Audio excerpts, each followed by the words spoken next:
I'm Larry Ridley in Orlando. This is the NFL on EA Sports, and this is Madden Ultimate Team. On deck, we've got a great matchup in store between the Cincinnati Bengals and the Seattle Seahawks. The Seahawks come into this one knowing they've got a big challenge ahead of them.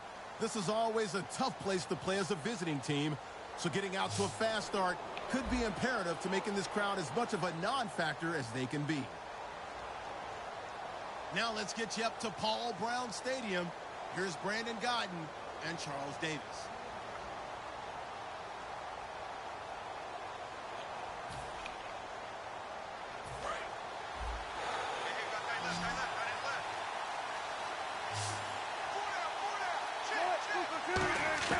Out of the gun, here's Wilson.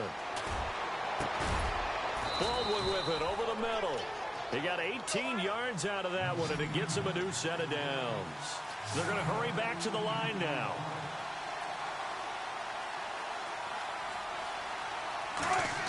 On 1st and 10, it's Wilson.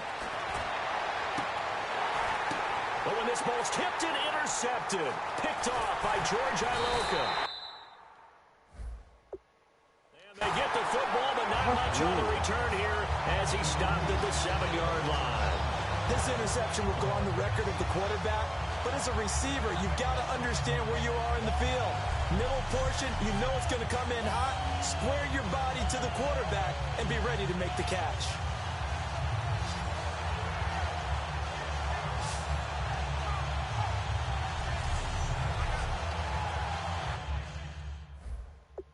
Watch me fail.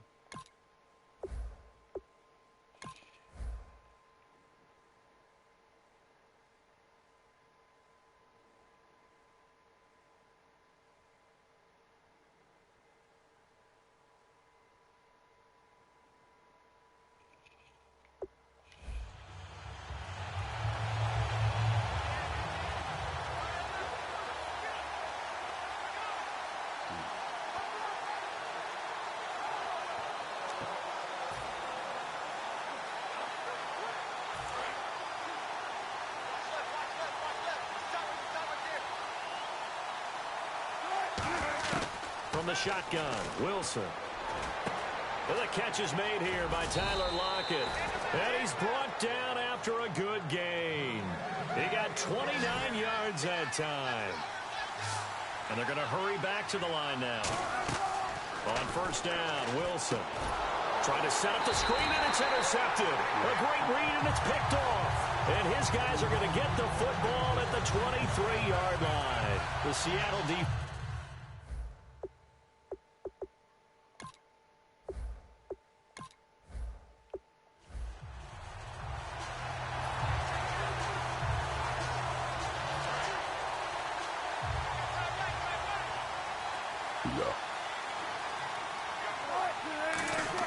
From the gun, it's Wilson. And Lockett with a grab over the middle. And he'll get this one down near the 20-yard line. And the offense moving quickly to the line. Now Wilson on 1st down. This will be caught inside the 10. And he's brought down after a good gain. A good pickup there of 20 yards. Never make the mistake that the slot receivers, especially the little guys like we're watching here, are just quicker than fast. A lot of them combine quickness and speed, and they catch a lot of footballs, as we just saw there. They'll let Charles try and get him in. And he'll go backwards, losing yardage to the 5. It's a loss of 4 there, bringing up 2nd down.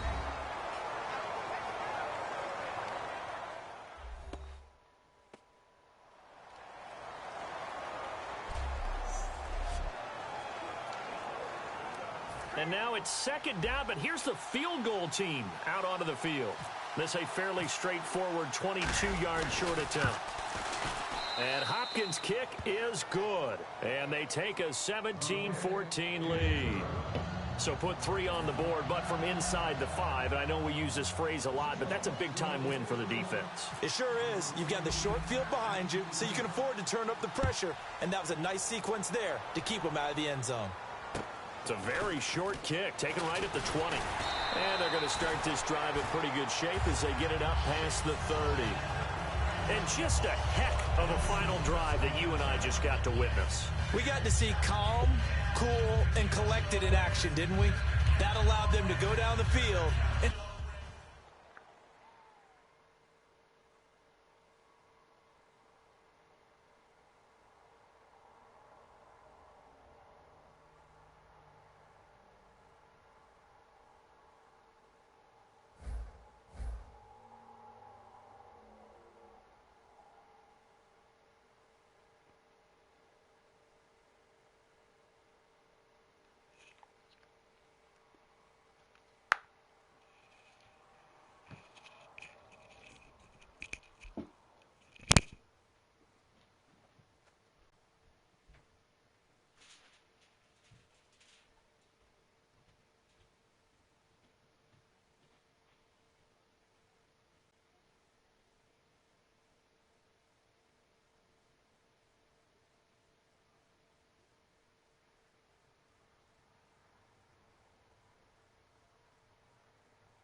What? Oh, fuck.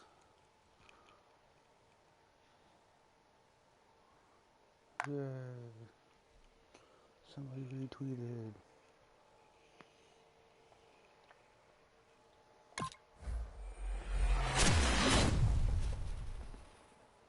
Coins. That's good enough for me.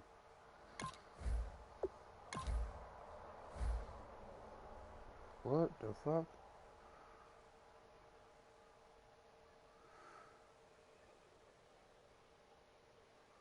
Thank you for sticking with us during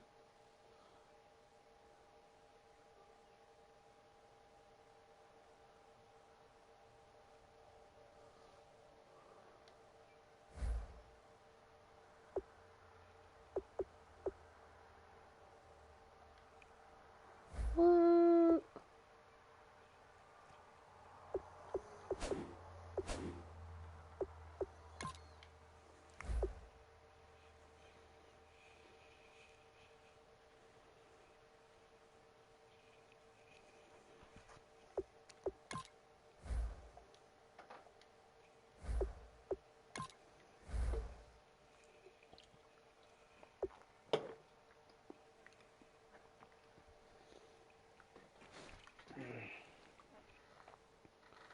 Let's go. What do I need?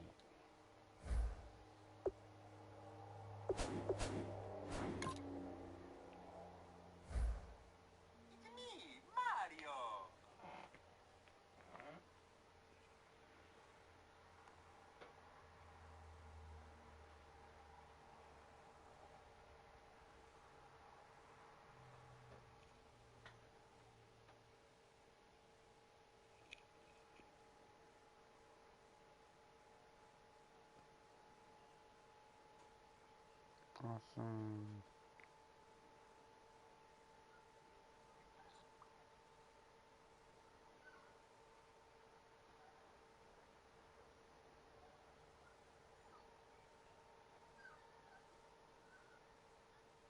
No.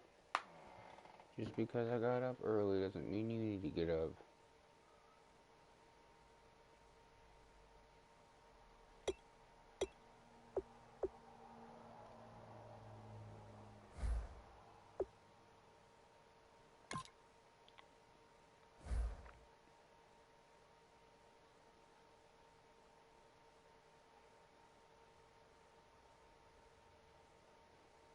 So LT and RT, LT and RT, LT and RT.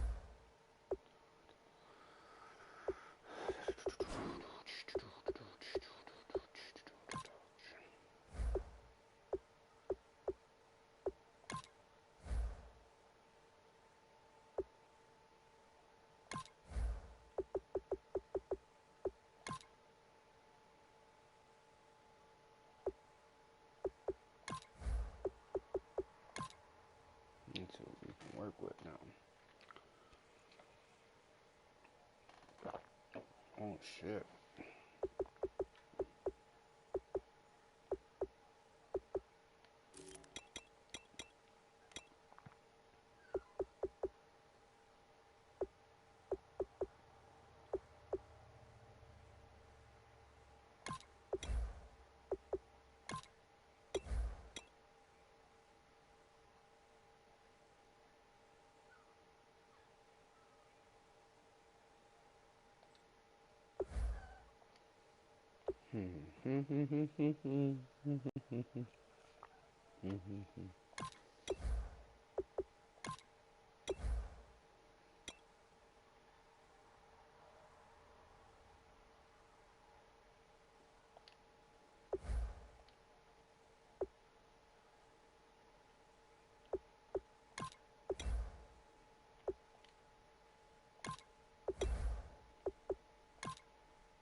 Come on, you're supposed to be sleeping.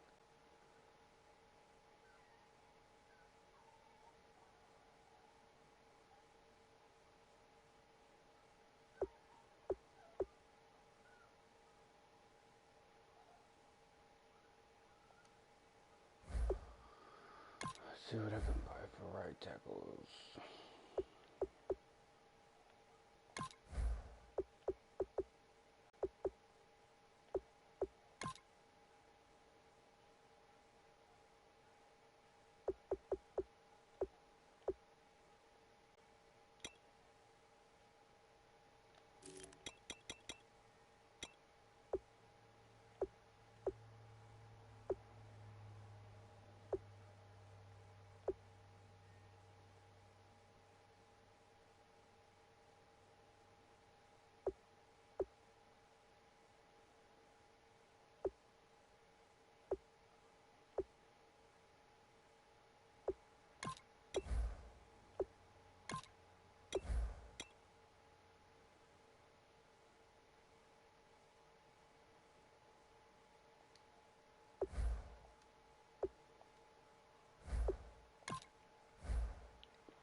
Yay! Somebody finally showed up. What's up, people? Trying to look for good players and coverage, zone coverage.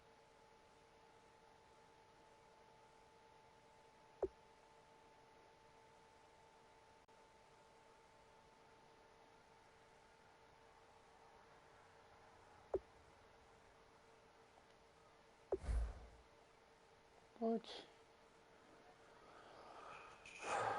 Like I said to the last people that came in, I'm just trying to look around, look for good players.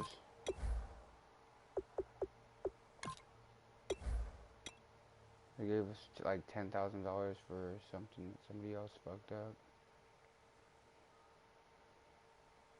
Excuse me, coverage. Just not covering.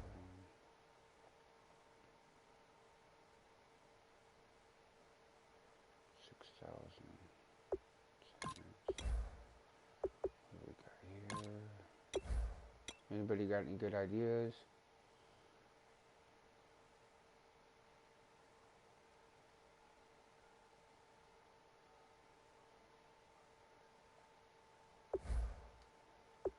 Anybody in your mind?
What's that one?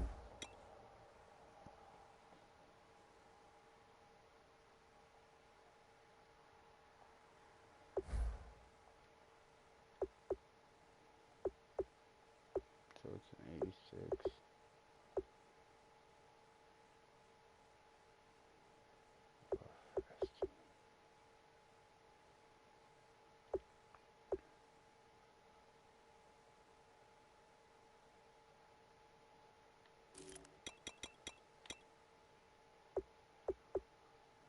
$40,000. Fuck. See what it is.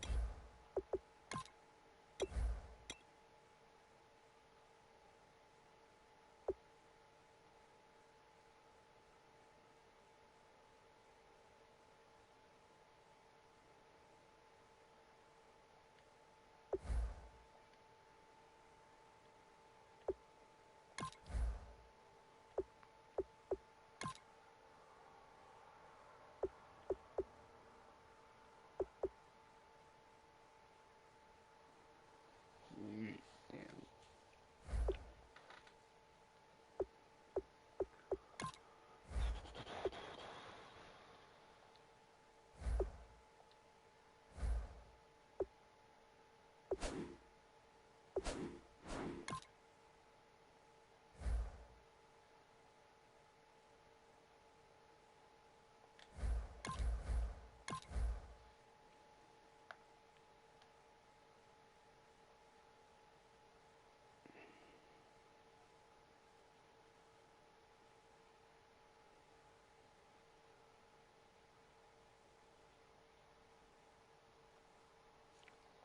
Let's see if I can go get him.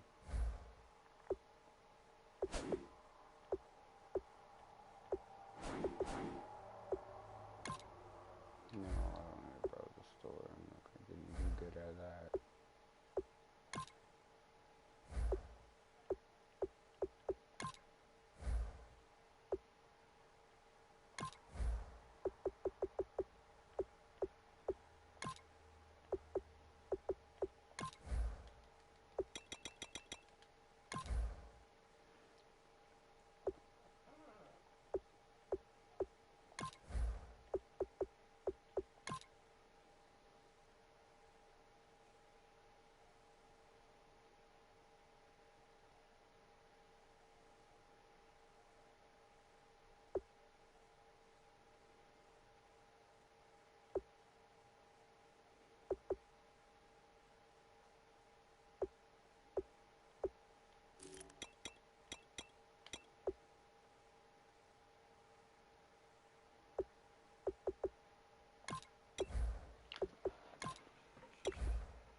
3? Huh.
Damn it.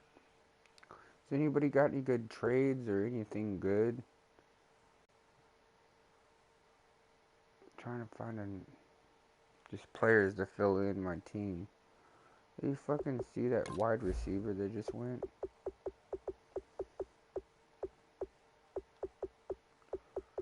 He just went for fucking 1,000.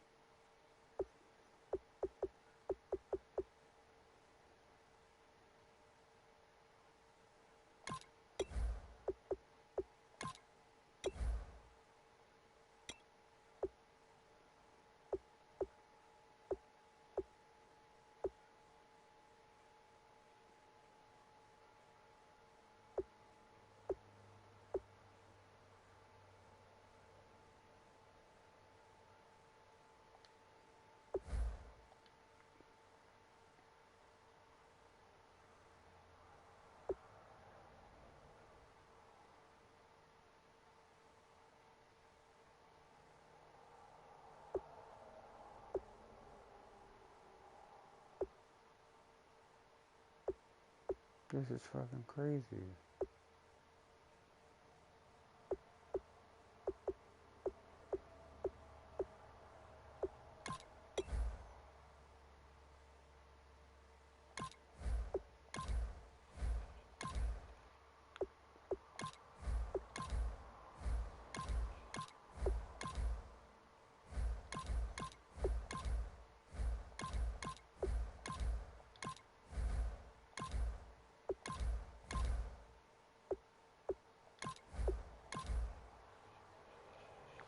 I got one.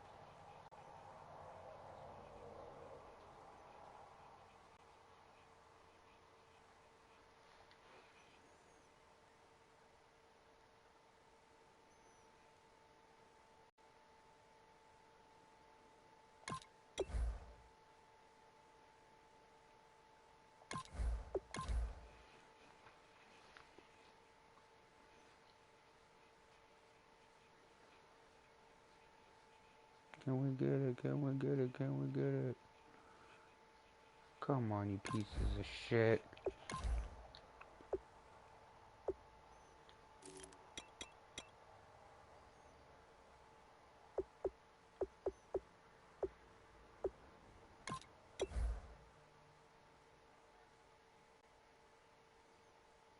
So it looks like this card goes for about 6,000.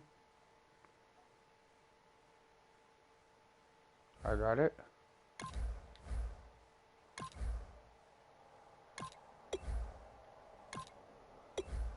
Hell yeah.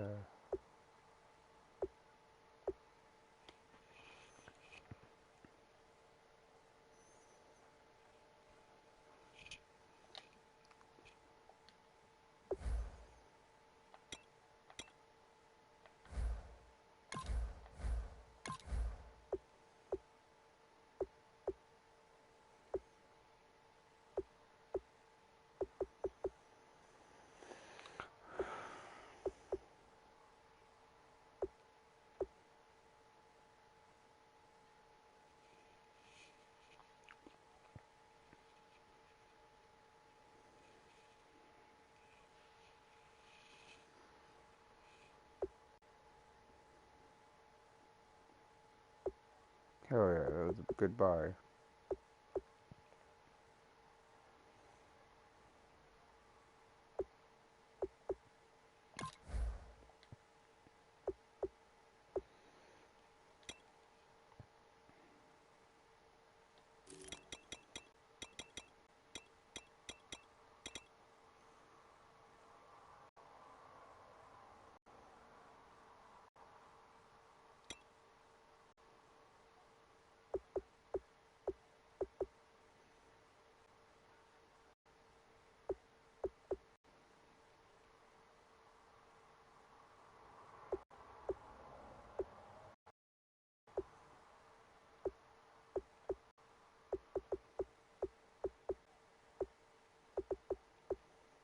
Fuck yeah, I bought it for half the price.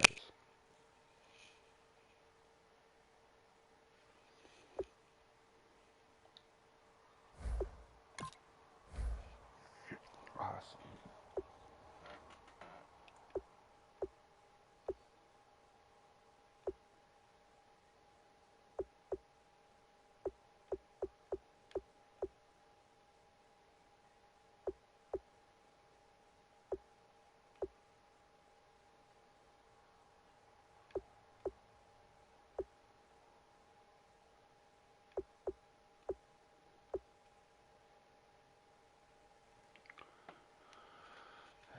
SM Smith.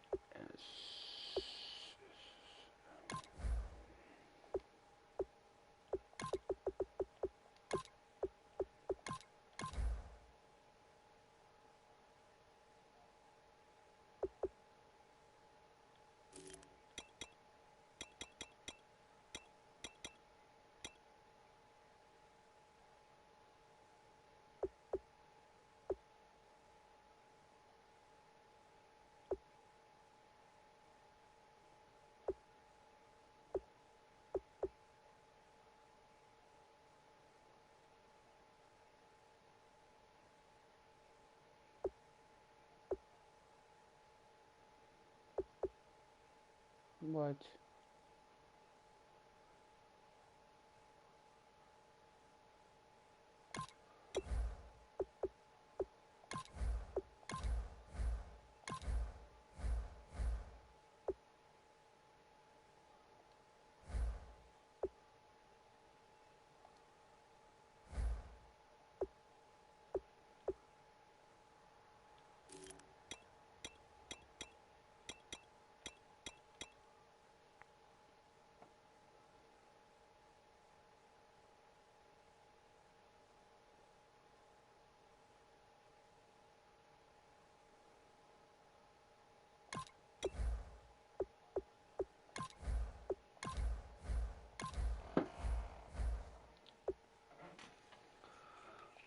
Let's see if we can do this.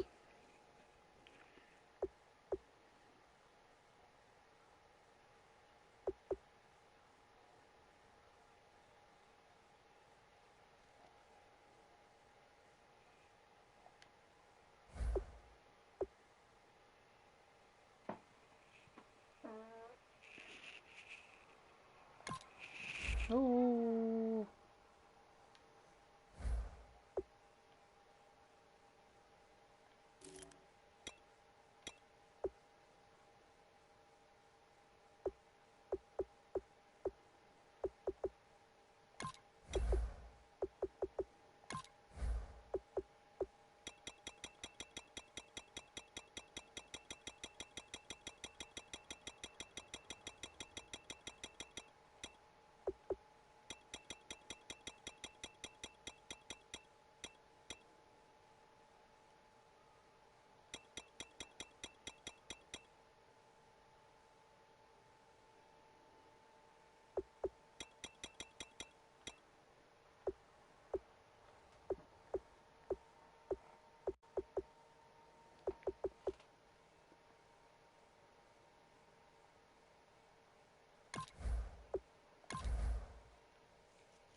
be right back, guys.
So let's see if they make me any money.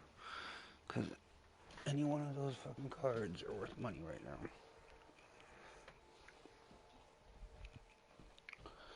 Any one of them. So let's see what they can do for me.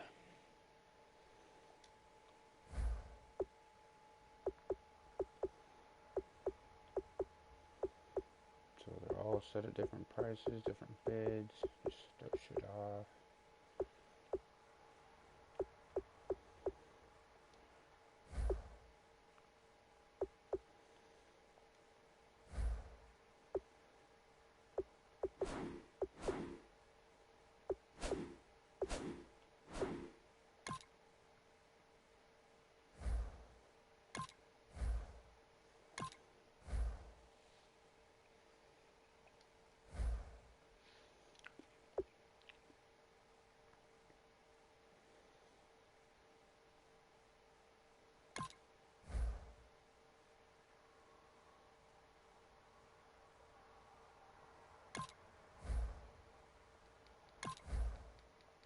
Holy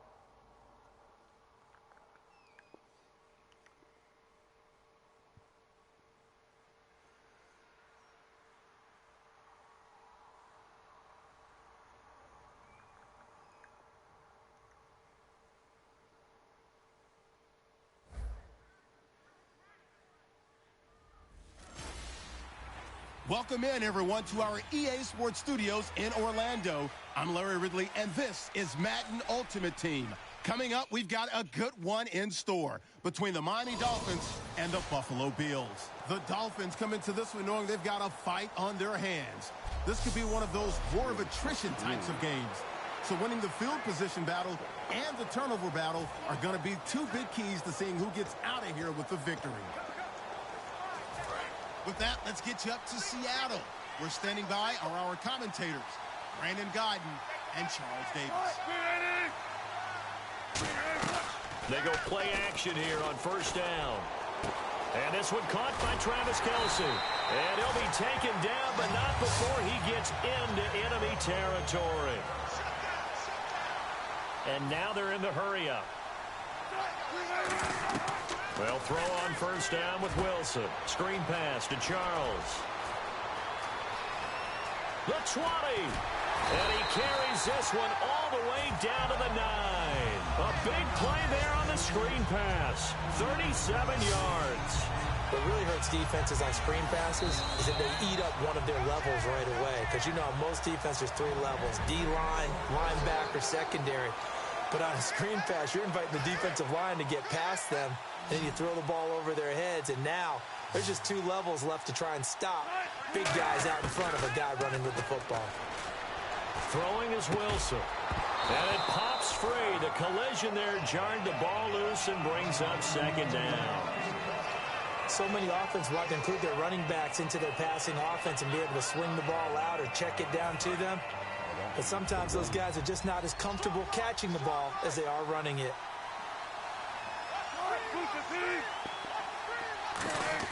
Again, Wilson. Surveying the field. He's got it. Touchdown, Dolphins.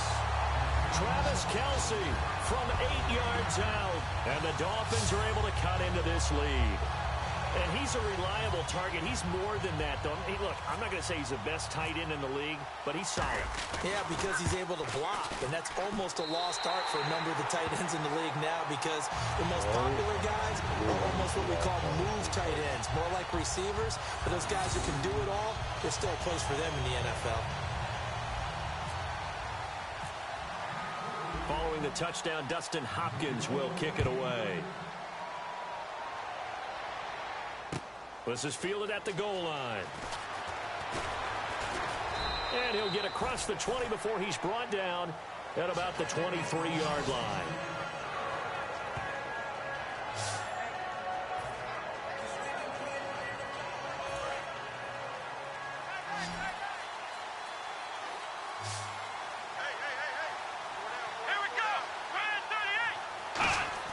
On 1st and 10, it's Taylor. Nowhere to get away, and down he goes. Taylor is sacked. The first-time Pro Bowler a year ago, Everson Griffin, in there to drop him, and it'll be a loss of about 8. Hey, was it a breakdown in protection? Did the running back not pick him up? What does it really matter? Sometimes it's just a great play made by the defense. Big-time sack.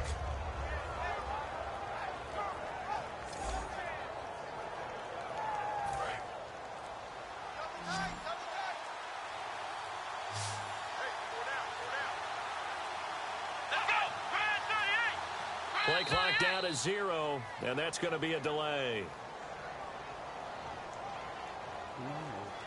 Delay of game, offense. Still second down. Now he just has to make a big play in general. Not a road. Here we go!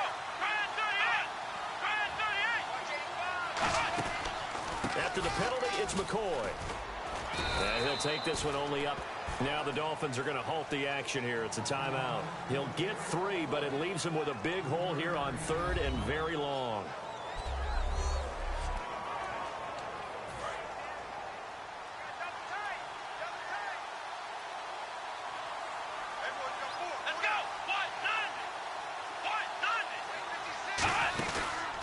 On 3rd down, here's McCoy. No gain on the play there. A nice job defensively, and it likely forces a punt situation on 4th.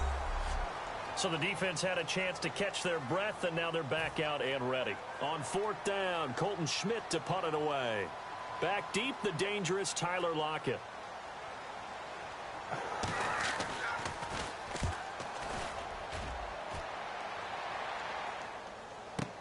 Returnable for Lockett.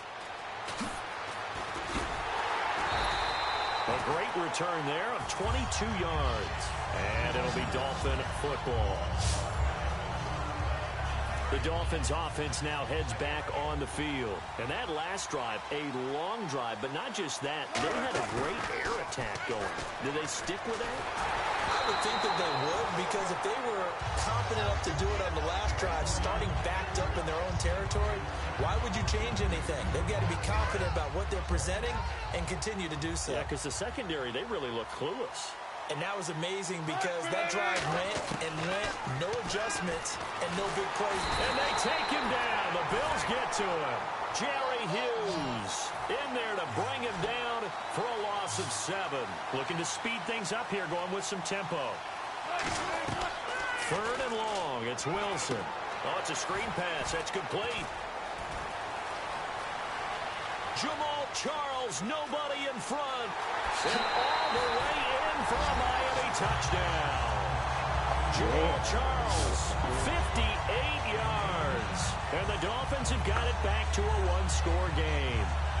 Well, he's used to running it that distance. Here he had to catch it, too, before making the run. Heck of a play for the score. There's not many things better for an offense than a back who's a complete guy who can run it and catch it. And we just saw him complete a big-time play for a touchdown. And this is up and good to make it a 17-14 game.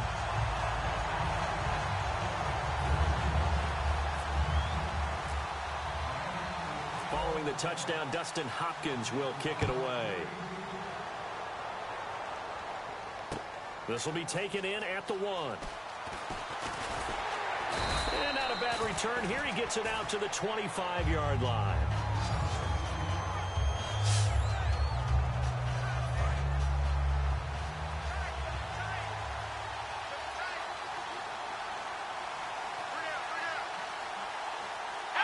One final kneel down here, and that should just about do it. So we've hit halftime. Just a field goal separating these two teams at the break. Yeah, that's perfect. 2, Davis, deep. Hey, I gotta go. Okay, and sorry about that. Didn't know Larry got cut off early. We are back and ready for the 3rd quarter. Then he'll take it past the 25 and up to the 28-yard line. Out comes the Dolphins now. They'll go on offense first here in this 3rd quarter. They're close game, but they're going to need to do a little bit better probably here in half 2, no? I would agree with that totally. I would guess it in the locker room. They talked about cleaning up some of the errors, but overall, I think they wanted to be positive with them. Guys, we're right there. Just not playing as well as we need to. Let's pick it up, and we still have a chance to win this game. Yeah, they do. We'll see if they can pick it up. Now it's Wilson finding time. Baldwin with it over the middle. And he's finally taken down, but not before getting across midfield and across the 45-yard line. And at this stage, down in the second half, looks like they just wanted to find a way to get it in the hands of their playmaker, and they did. I think you're exactly right. I don't think the coordinator's looking at his play sheet and trying to figure out which play will work well. He's trying to figure out how to get the ball to the playmaker that you just described. Looking down at that sheet, you find people plays, not necessarily X's and O's, and that's exactly what they did there. And there's a completion to the tight end, and look at the size of these players nowadays. At that spot, 6'4", 6'5", and up. A lot of guys used to be basketball players, somehow came back to football. That's really good for the game of football. You're getting better athleticism, great hand-eye coordination, guys who know how to control their bodies when they run their routes. Completed pass play. Now let's see if they go back to the air or to the ground. Seeing that play and understanding just how tough it is to cover tight ends, especially the ones running around the NFL nowadays, makes me glad I didn't make it in that league. I would have had a really difficult time. But now you get to sit up here with me. Yeah, and that's fun, isn't it? And what a really nice game right there on 1st down for them. Brings up a nice 2nd down for them. It's nice every now and then in this game not to see people overthink it. Just hand it to the old reliable guy. Let him pick up the first down. On first down, it's Charles again.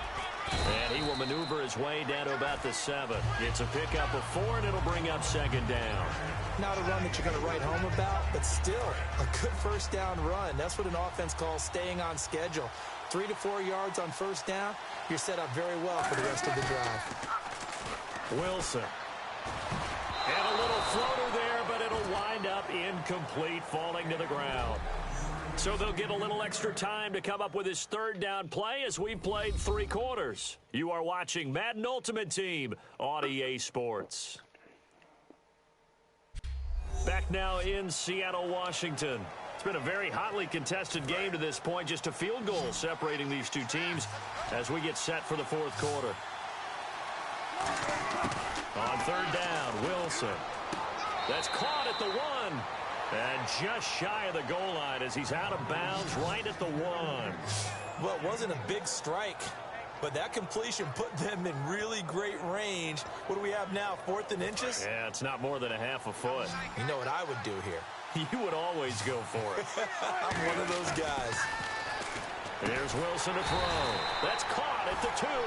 The Dolphins can't convert on 4th down. And it'll be a turnover on downs. The Bills offense now, they get set to head back on the field.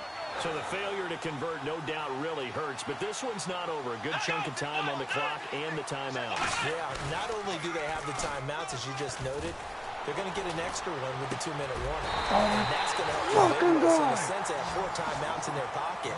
The big thing, stopping them on defense now. They can't let them get a first down and make them use their timeouts and get a fresh set of downs. They've got to stop them right here. And if so, they've still got an opportunity. Here we go. 1, 9, On first down, it's Taylor.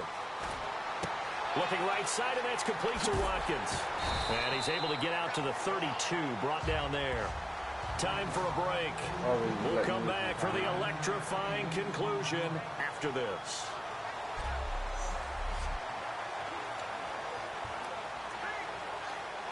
So it's Bills football here as we get you reset. And let's see what they've come up with offensively after having time to talk it over. On second down, it's McCoy. And he will lose yardage here to the 31-yard line. Now the Dolphins are going to halt the action here. It's a timeout. It's just their first. They've got 2 more to use here in the final stages. Come on, guys.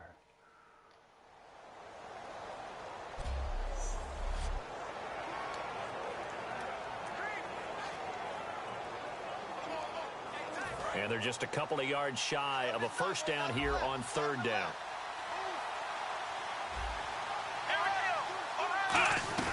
They'll try and run for it with McCoy. Now the Dolphins are going to take another timeout here. That'll leave them with just 1 remaining in this fourth quarter of play. Here's Colton Schmidt now. On for his second punt. He'd take a repeat of his first.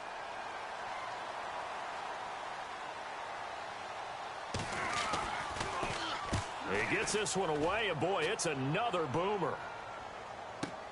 Now it's Lockett. Well, he wasn't too far from breaking that. Officially given 15. And the offense will take over with a new set of downs. A chance for us now to look at this Bills defense again. They've got a situation where a field goal ties it. How do you defend this? Because you obviously don't want to give up the touchdown. How aggressive do you get? That's always the key, isn't it? Where is the line? Oh, a crusher there as it's intercepted. A great read, and it's picked off. And he returns it into enemy territory down to the 45-yard line. And that...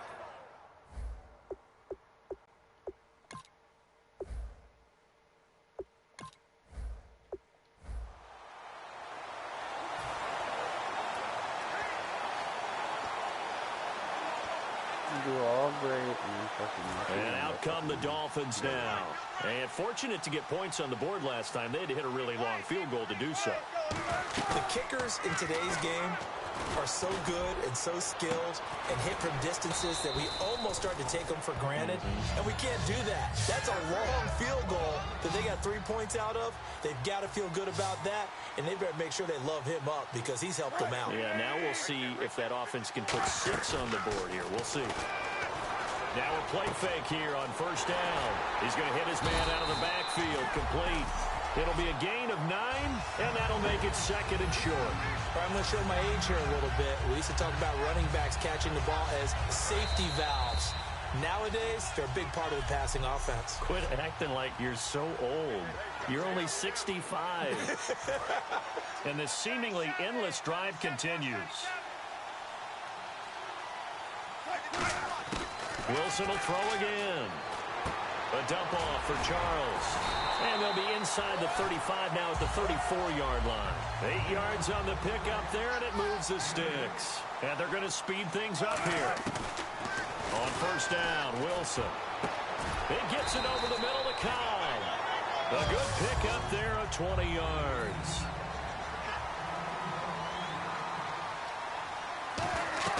From the red zone now, here's Wilson on first down. Oh, the ball comes out on the hit, but they'll say it's incomplete.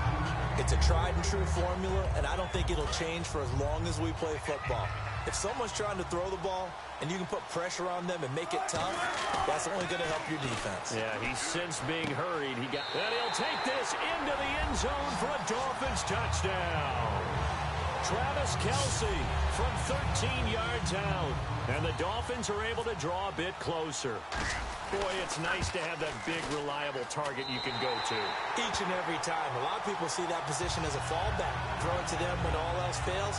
Not at all. This guy can make plays, and that's exactly what he just did. Yeah, play here for a touchdown. Following the touchdown, Dustin Hopkins will kick it away. This will be taken in at the 1. And not a bad return here. He gets it out to the 25-yard line.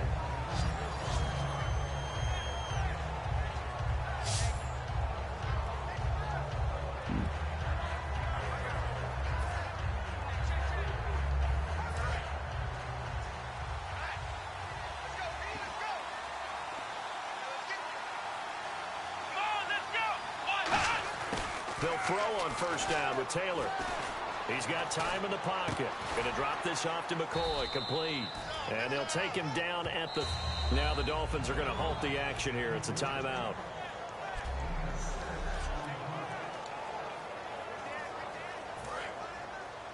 Single receiver. Hey, you're on an island over there. Single receiver. Come on, let's go. What? Now Taylor to throw on second down. Looking left side for Watkins, and he's got it.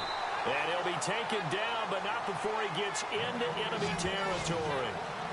He may have had some off-season foot surgery, but that hasn't prevented Sammy Watkins from being Sammy Watkins, and that's special. And when we see him before the game running the route tree, looked like the same Sammy Watkins to me that we saw a year ago. Yeah, and I think he's going to just keep getting better and better. I love his explosiveness off the line of scrimmage as he starts his routes. He couldn't quite hold it. Got hit. Ball pops out. Incomplete. You know it's not an easy job to go out and catch passes when people are trying to tackle you and knock the ball away. But the bottom line is, that's a pass he's got to have and a pass he should have caught. 2nd and 10 now. It's Taylor. And this time he's got the hook up. It's complete. And he goes down, but not before getting this inside the 25. Now hold everything here. We're going to get a timeout by the offense. So the offensive unit called the TO, and now we are ready to resume play.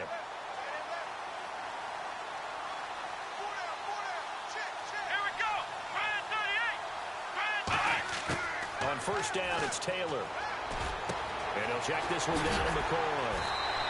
It'll be a pickup of 10 yards. No. And that'll bring up a second and just about a few inches here.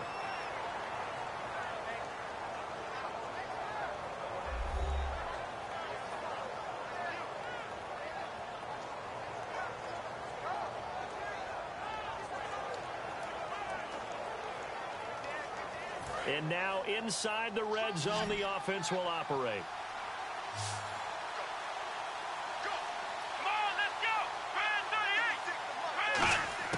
To throw again is Taylor.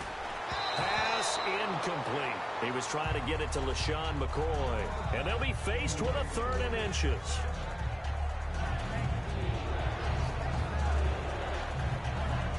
And the offense looks to pick up the first here on 3rd after that incompletion.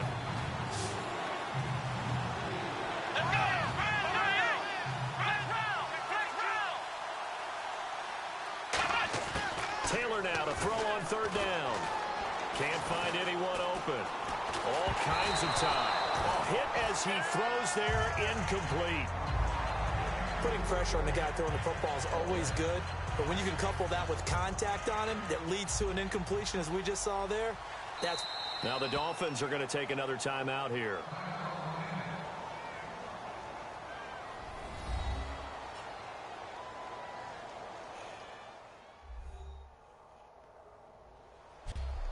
And now following that timeout, the defense back out onto the field.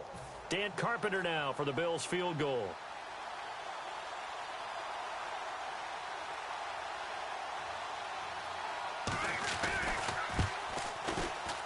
And Carpenter knocks it through, and that will open the lead up now to 20-7. So the drive stalls out, but they are able to put 3 points on the board. Yeah, just a yard or two shorter than an extra point, so no problems converting there. This is fielded at the goal line. And not a bad return here. He gets it out to the 25-yard line.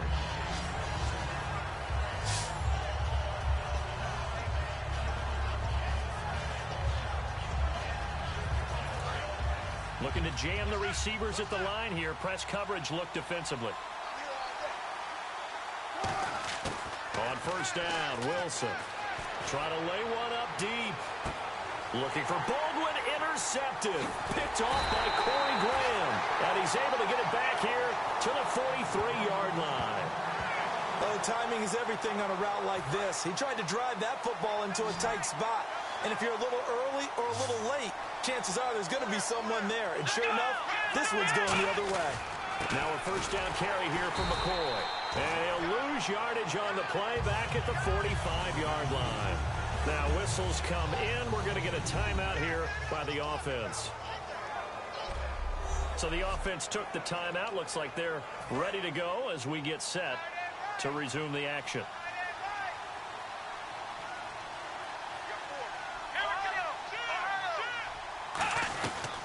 Again, it's McCoy. And he is swallowed up right at the line of scrimmage. We have hit halftime. Still 2 more quarters to... Well, that came a little abruptly here. So working on my apple up in the booth. Hang on here. Let me spit this out. And we can get to the 3rd quarter now.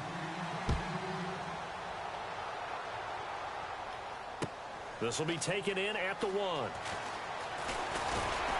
And he'll get it up to about the 26-yard line just across the 25.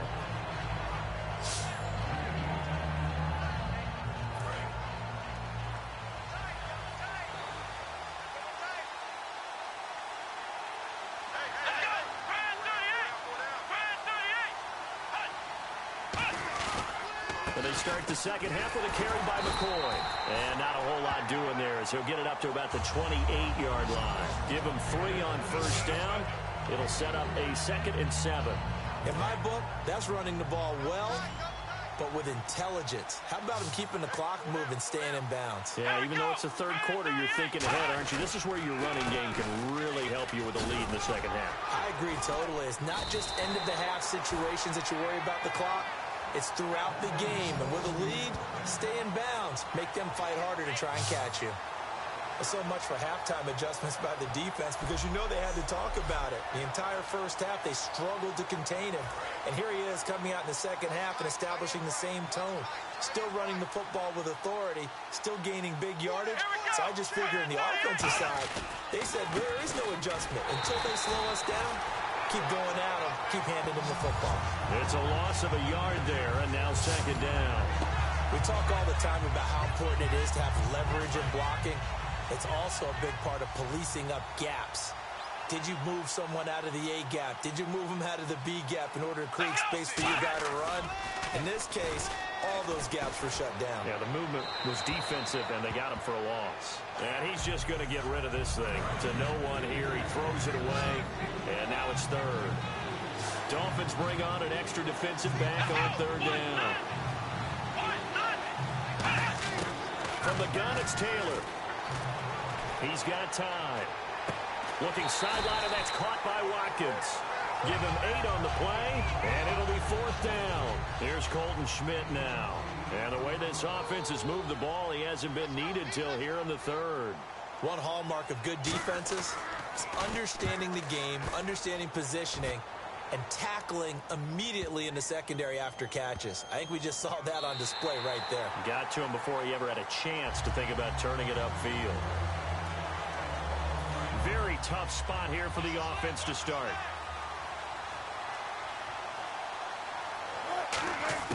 Trying to shake off the interception from the last drive. He'll look to throw. He gets it over the middle to Cobb. 13 yards there on the pickup, and it's first down Miami. And quickly they get to the line.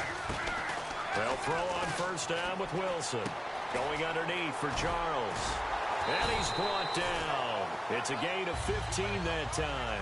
And the Dolphins are going to get a first down. On first and 10, it's Wilson. Screen pass to Charles.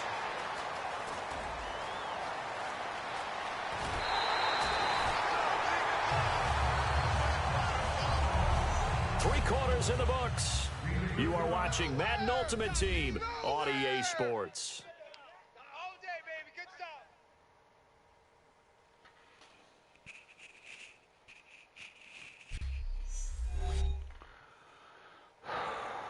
Back now in Seattle, Washington.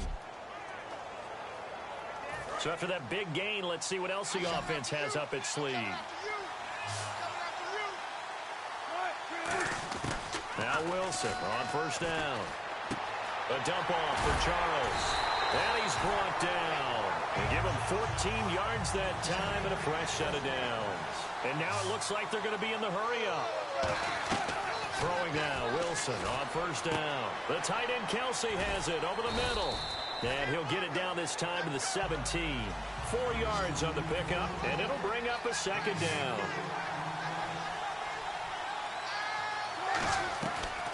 Now it's the Chiefs' all-time leading rusher. It's Jamal Charles on the carry.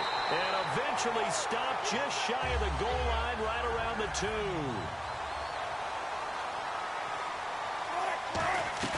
They go play action here on first down.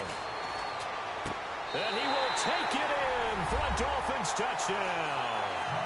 Travis Kelce, a beast in the red zone with his second touchdown of the game. And the Dolphins able to get this back within a touchdown.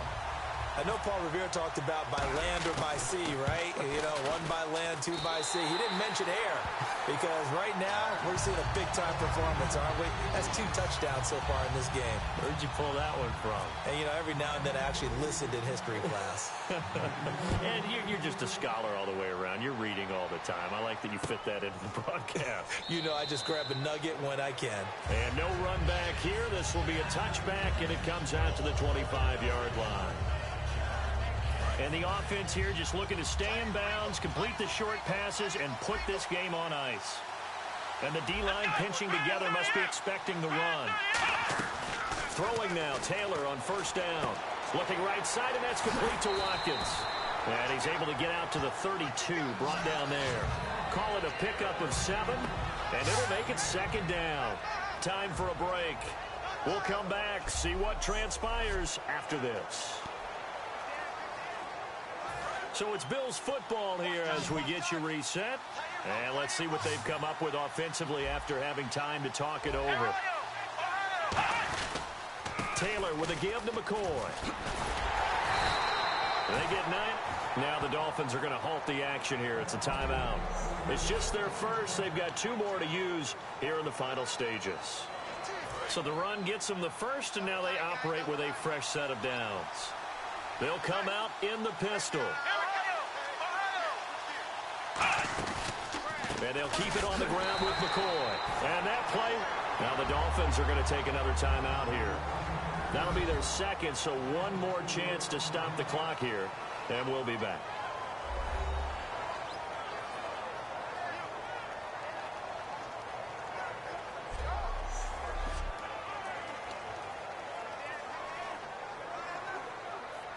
And a long way to go for the offense here on second down.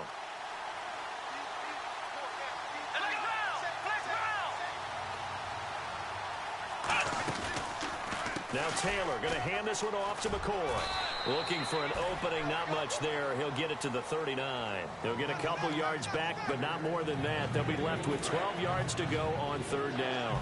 Tough day, tough sledding right there, and it's been that way the entire game. Not a whole lot of room to ramble for him. Yeah, you're right. It's been that way all afternoon. Didn't get a whole lot. And play is stopped here. Timeout. It's the defense calling the timeout here. That'll be their third and final stoppage here as we step aside. So a defensive timeout, chance to regather, regroup, and get set as we resume action.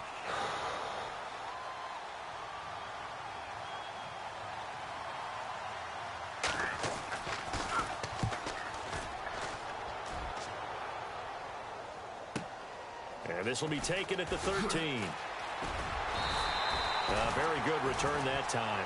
18 yards. And the offense will come back onto the field with a 1st and 10.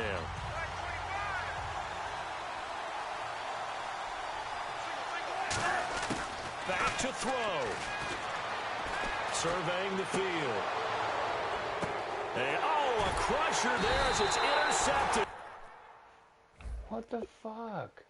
Picked off by Corey Graham. Here comes the Dolphins defensive unit now. They'll be hoping to come up with that same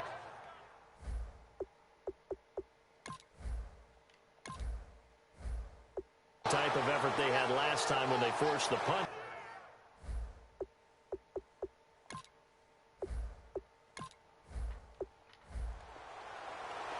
That's fucking crazy.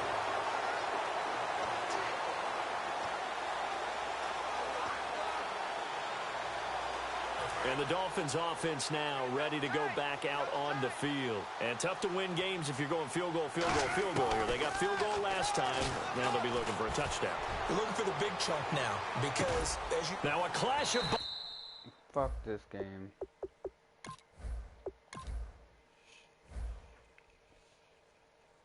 Not playing that bullshit.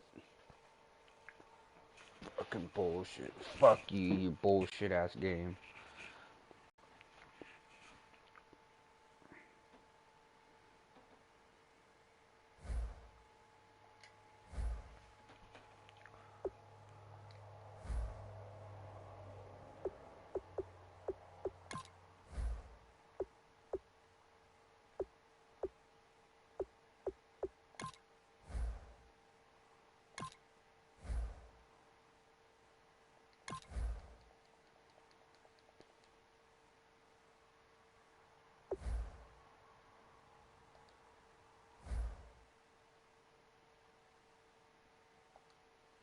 Sup?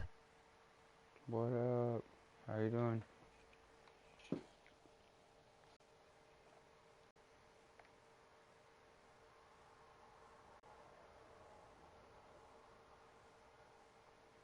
Why is it Mr. Long? You play this shit? You watch me fucking throw interceptions left and right? What the fuck? This thing is... Good and you? I'm doing alright. Where are you from?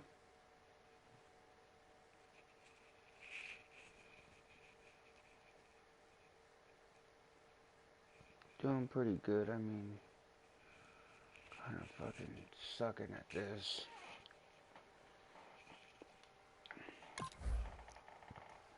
It's like I do really good and then fail. I got like the first game, I got like 2 touchdowns in a row. Before the second half. No, I don't have it from Massachusetts.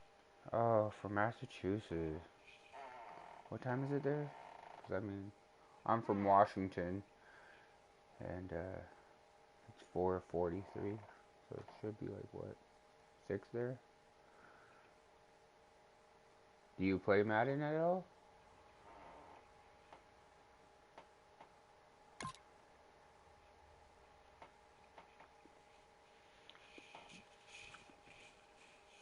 743. 743. Oh, 743. Oh, damn. That was 6. Maybe I got time. Used to. Used to. What games you getting into now? What games you playing now? We got a live one.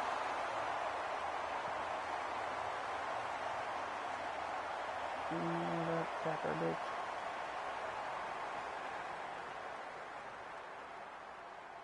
What system do you play on? Madden 08. Damn, played back in the day. All right. EA Sports coverage of the No. NFL is on the air. I'm your host, Larry Ridley, and this is Madden Ultimate Team. On deck, we've got a great matchup in store PS4. between the Indianapolis Colts and the Seattle Seahawks. The Seahawks come into this challenge game knowing that for them, it all starts and ends on the defensive side of the ball. They say defense travels well, so if they can apply some pressure, maybe create a turnover or two, they could be in good position to steal this one on the road. The opening kick is straight ahead, so it's time to turn it over to my colleagues, Brandon Guyton and Charles Davis with the call. Gentlemen. Have One you added? receiver left is Hilton. That what? What's up? Back to the air. Luck on second down. A dump off here for Gore. And now they're inside the 10 as he's brought down at the 9. A nickel look by Seattle on third down. Yeah, 5 defensive backs now. From the gun on third down. We play games together? I have you added. Looking for Moncrief, and it's intercepted. Picked off by Prince Amukamara. And a big turnover there as his guys will get the football back. Brandon, this is why golfers do their best to never count a score in their head before the ball goes in the cup. This looked like a slam dunk for points on this drive, didn't it? Instead, they're throwing in it. Now hang on here. Timeout called by the defense. All right, so the timeout over and all 11 men back out onto the field for the defense. Awesome, awesome, awesome.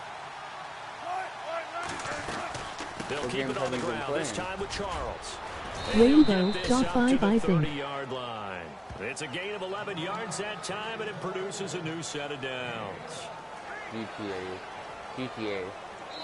If any game, GTA. And Charles, when you pull out a close game, the good thing about that is maybe next time you're in a nail-biter in the fourth quarter, you have a little more confidence. Yeah, you're talking about your memory muscles, Madden. right? When you win those close ones, you have that confident feeling that you can.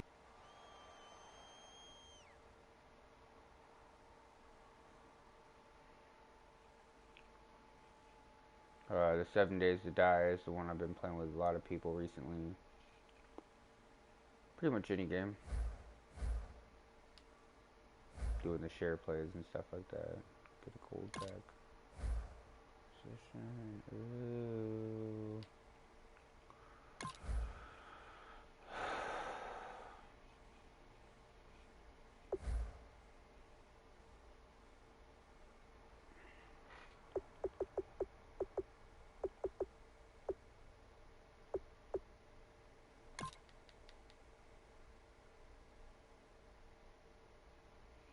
So what are you doing? What are you doing at Can you share 7:30? play and we face each other?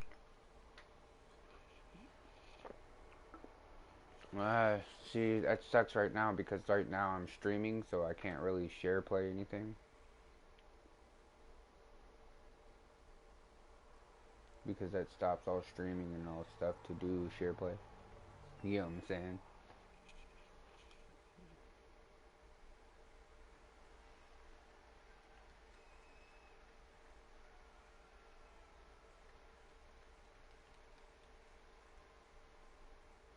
Oh yeah. So I'm sorry, dude. I'm not trying to. Welcome in, everybody, to another edition of the NFL on EA Sports. I'm Larry Ridley as we get set to bring you coverage from Madden Ultimate Team. Coming up, we've got a good one in store between the Dallas Cowboys and the Seattle Seahawks. The Seahawks come into this one knowing they're going to need to put forth an inspired effort right from the start, because if they fall behind early on the road, it could make for a long afternoon. For the call, let's send you out to the broadcast booth, where we'll join our commentators, Brandon Godden, and Charles Davis. Let's go. What you doing? What made you come out? Now Prescott. Oh, a ball batted in the air, and now it's intercepted. A great read, and it's picked off. I'm getting lucky on and these these guys games. are going to get the football at the Fucking 28-yard line. Well, there definitely was some juice on that pass. And while tight ends don't always have the same reputation for hands as wide receivers do, in this case, that ball was expected to be caught. The first down carry here for Charles. And he will lose yardage here to the 31-yard line. That's going to go as a loss of 2, and it'll be second down. You have my Kenny Brown guy account? Wow, it's CPU, so it's easy. The defense, they got a little bit of a Not breather. always. Now they're back and set as we Like, resume sometimes play. I just don't get lucky. And I don't Again, fucking it's get those Charles. interceptions. And he is going to lose yardage here. It'll be a loss of 1, and it's going to be third down and a ways to go here. 3rd and 14. Hey, a lot of points have been scored in this game, but what a nice play by the defense. Stepping up on that one, maybe they'll get things going in their direction after a play like that. 4 yards. 3rd and long. It's Wilson. And it's complete to Kelsey. And he takes it down to the 13 and picks up the first. That last game, Well, the advantage certainly shifted to the defense as we began that third down play, and they found a way to foil it and pick up a first down. Third time's a charm, right? 2 incompletions. Had to have it on 3rd, and they got it. Yeah, they stuck with it. Weren't daunted at all. I just don't have luck usually. And right now I'm having great They'll luck. run it now out of the gun. Yeah, I mean, that's And now they're going to get him down right at the line of scrimmage. No gain on the play there. 2nd down. They was stopped on that play. He's had plenty of carries all afternoon. I usually just Every don't now have and then luck the with defense is going to win Everybody one, else has but I don't fucking think they'll shy away from handing it to him the rest of the game. I'm fucking barely winning it. But then the On games that second they down, don't have, Jamal they have Charles. problems with. And this may be a carbon copy as he'll again be stopped right at the line of scrimmage. DeMarcus Lawrence in on the tackle. Partner, we know today's NFL is really built around the guy throwing the football. But these short runs, they still pay dividends because they can take their toll on a defense, and they can add up as the game goes along. You control the clock, you control the ball, and that way you often control the game. And he's going to be brought down just shy of the 5 at the 6. They'll get 6 there on the run, but it brings up 4th down. I'll tell you what, partner, you learn a lot in every game. But when you win a close one, maybe you get to determine a little bit more about the guts of your team if you're the head coach. Have you played MUT at all? Win. Nice, right? Lucky ass win. Says there's fucking only one viewer and you're the only one viewer. It's amazing. At least you're talking.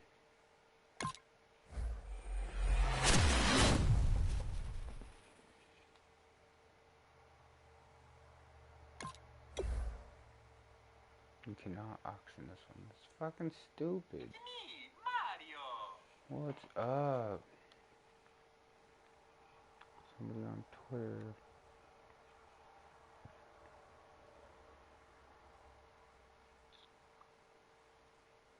Yeah, they retweeted my shit. Thank you. Thank you. It's awesome. Let's see, what do we have compare? Not too bad.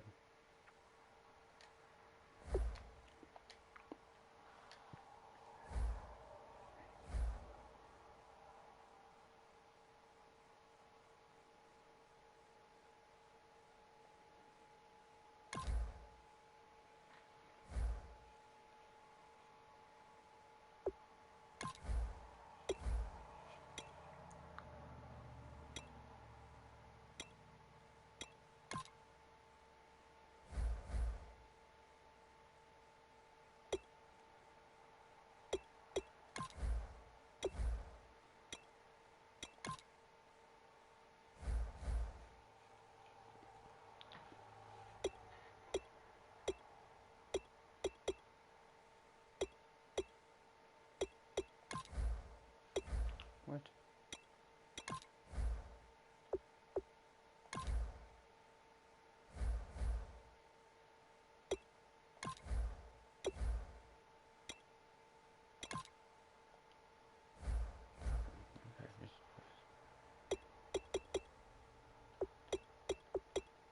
What? I was in my second.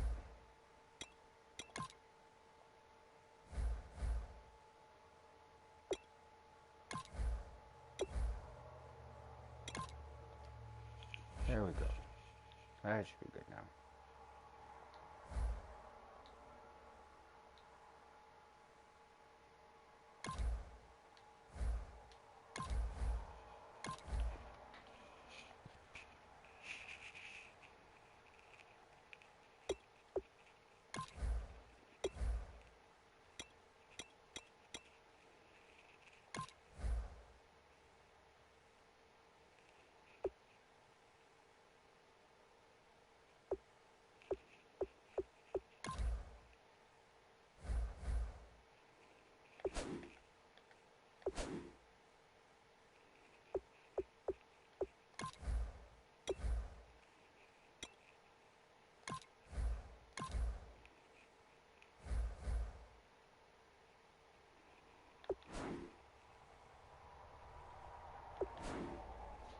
What the fuck?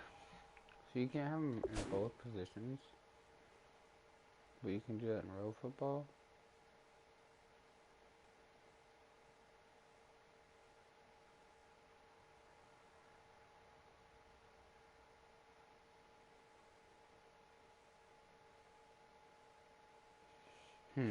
That's weird. It doesn't even make any fucking sense at all.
Fucking piece of shit.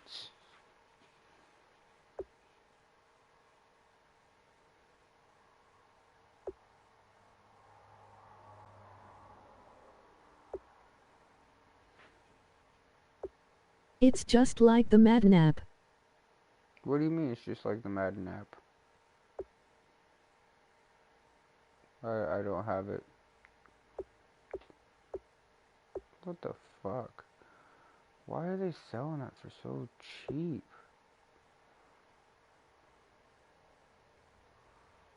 They should be trying to fucking push the price of it. The bits. The bids?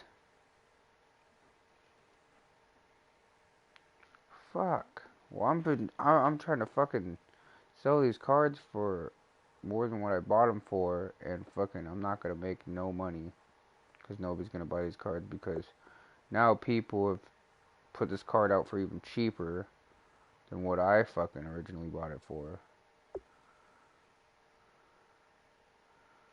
I don't understand that.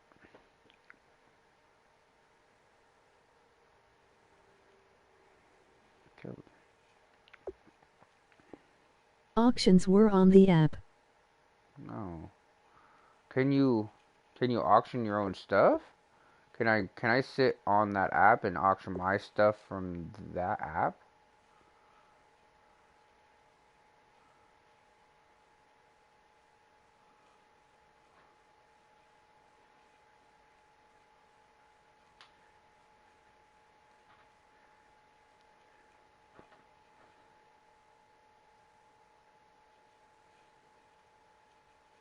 No.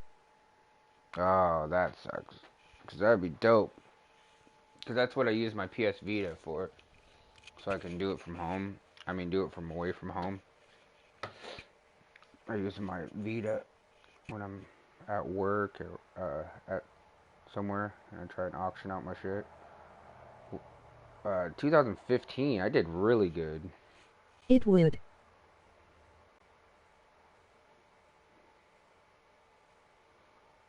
So I used that.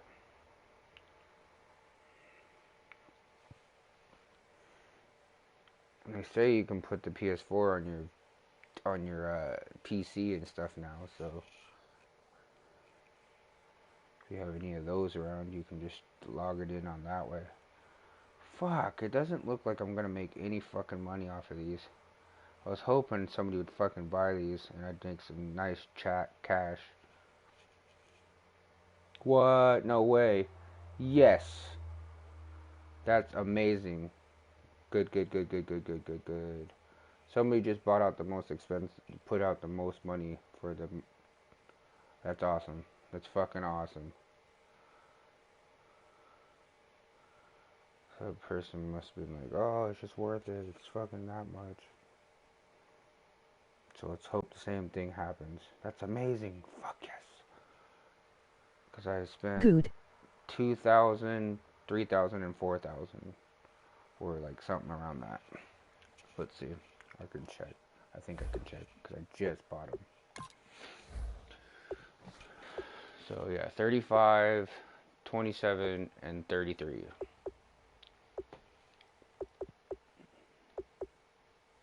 So that one card almost buys two cards. Almost.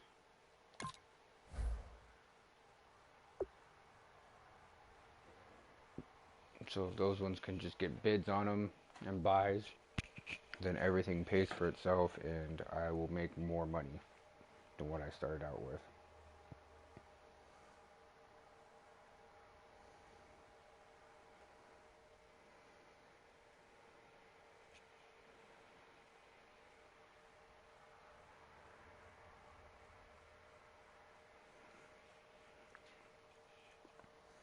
Yeah, there was like 8 viewers on here. It was weird.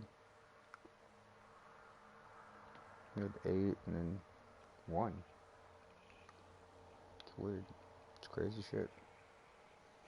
Come on, just a bid, guys. Somebody.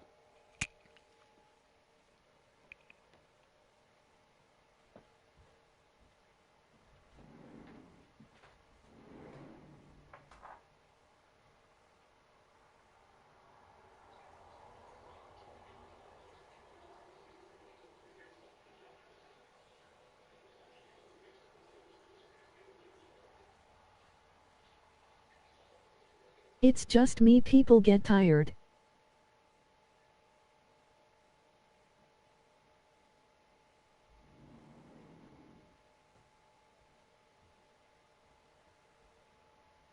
Fucking A, come on. One bid, one bid, one bid.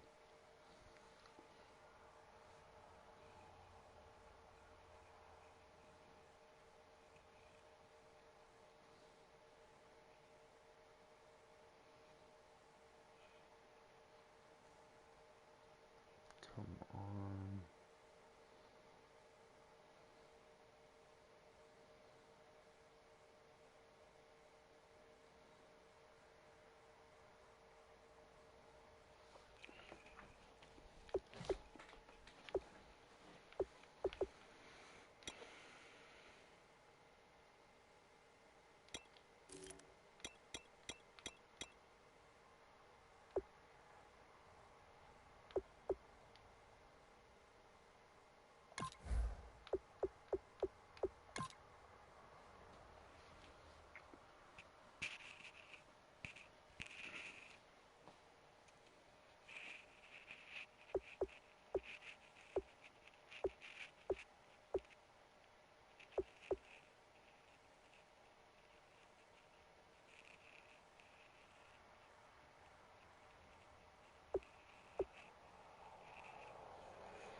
Come on, somebody.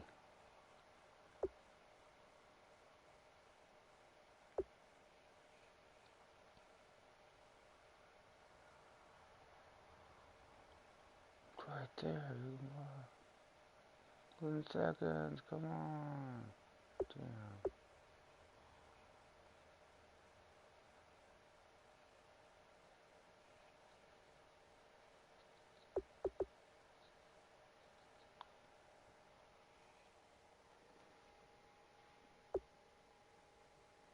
all these pieces of shit for selling it for so fucking low?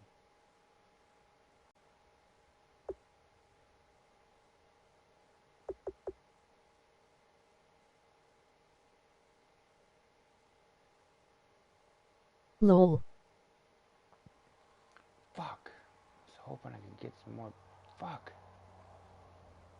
I'm almost thinking about buying this one too.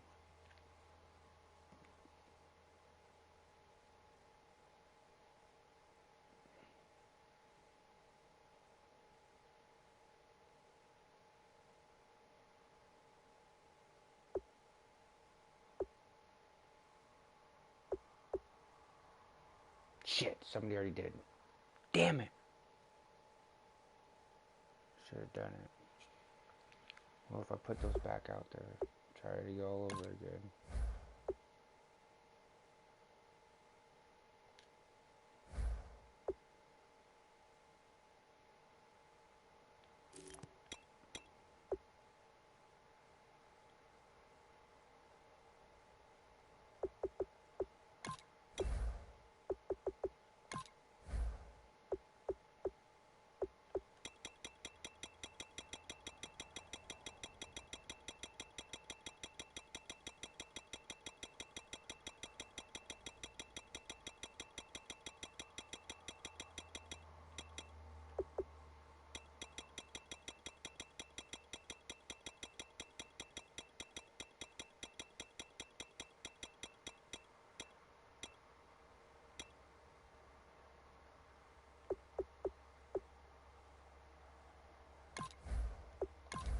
There we go. For that one.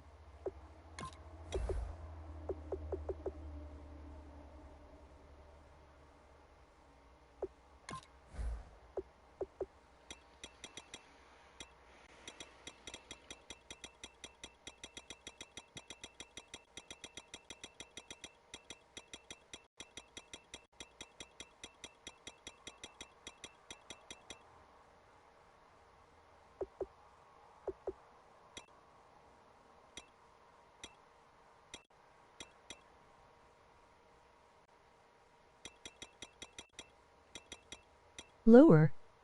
Lower.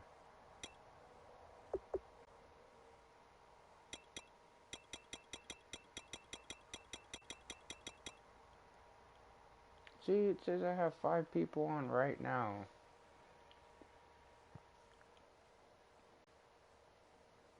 See, what is wrong with my shit? I cannot see anything. Shit's frozen. But the average 4. 5. 4 or 5?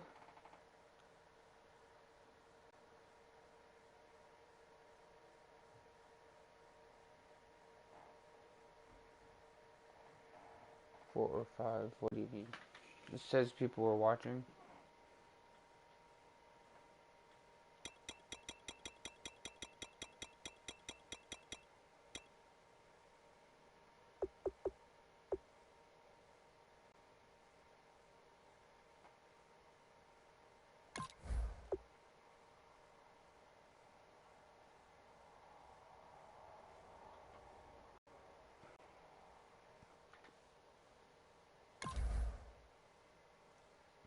So I just want to separate them. You can't do nothing with these ones. So Yet 3 people. 3 people?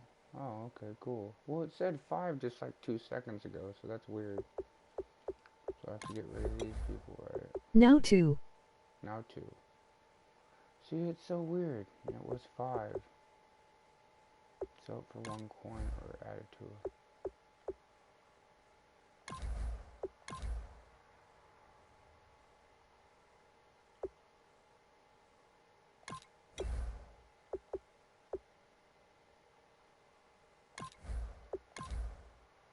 So it's fucking stupid.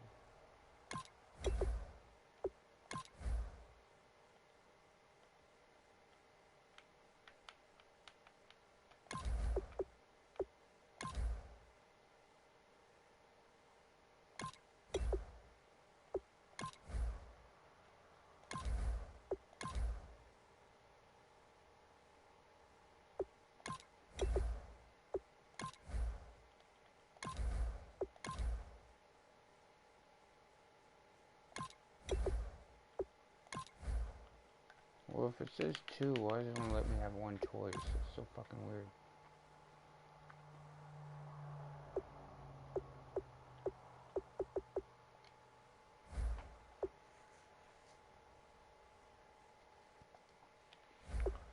I don't even know how much money I really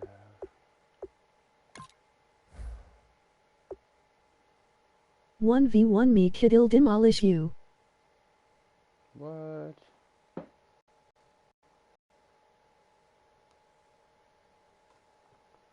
What the fuck is it? 1 versus 1. Yeah, you probably would. I don't doubt that at all. I've never said I was great at this game. I just play it.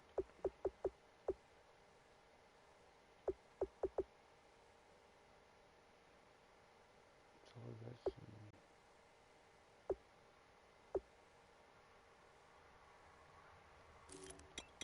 Wow, prices 3,000, 8,000, 5,000. There we go. There we go. Buyout prices are high now. Shit, I should have bought in that fucking...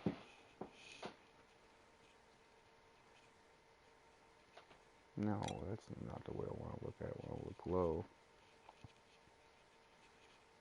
Yeah, LOL in the kid in 1-5. The what? Yeah. You're 15? Then you've probably been fucking matching this game for the last fucking decade. So, you're probably right. Fuck, let's see. What else? Motherfuckers can't go any lower and these motherfuckers go high. 13, 17 hours, 17 minutes, so mine will be pushed out first. So this guy's got 30 people.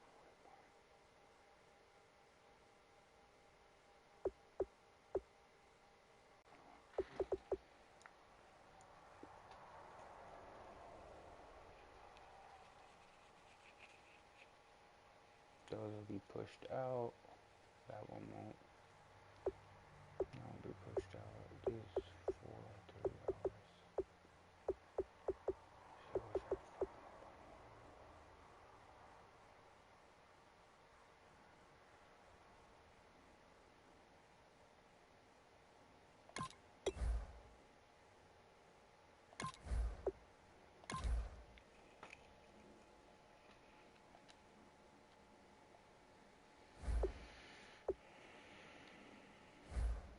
Let's go play more and see if it happens.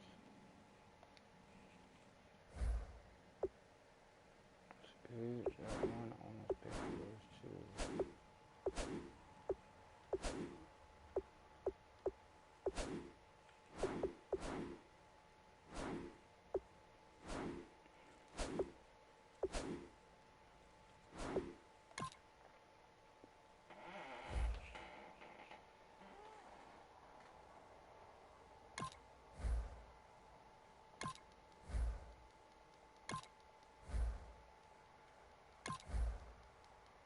'86 Cardinals. You can kick my ass too.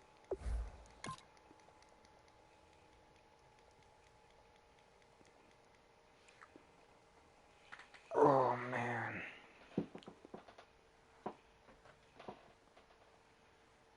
Yup. Yup.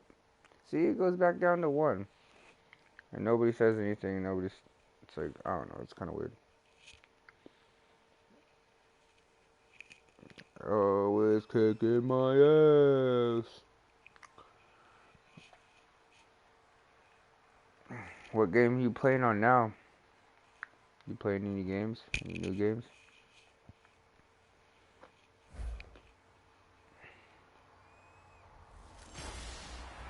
Hello, everybody. Larry Ridley welcoming you to Madden Ultimate Team. It's the NFL on EA Sports. On deck, we've got a great matchup in store between the Arizona Cardinals and the Seattle Seahawks. The Seahawks enter this one knowing that this game could very well be won or lost down in the trenches. From an offensive perspective, they'll need to keep their quarterback upright to have a chance. And defensively, it's going to be about containing the running game. On the call here tonight, Nothing send it really. out to our guys in the booth. That's Brandon Godden and Charles Davis. It gets it over the middle to Cobb. It's a nice pickup of 12 yards, and it gives them a 1st and goal. They're going to hurry back to the line now. Now a play fake here on 1st down. This will be caught just inside the 10. And he will score. Touchdown, really. Seattle. Oh, yeah? Travis Kelce from 10 yards out. And the Seahawks a 2-point conversion away from tying the game. The big fella was the recipient there for that touchdown pass, and it seems like more and more the tight end is the guy you have to worry about most in the passing game. Wilson going to throw for it. And they don't get it. They tried for the 2-point conversion there, but unsuccessful. Yeah. Game over.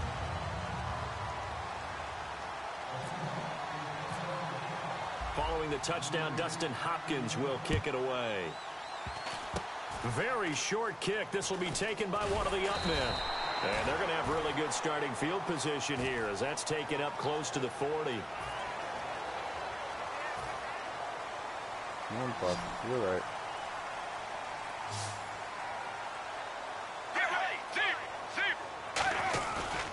They begin the drive with Johnson.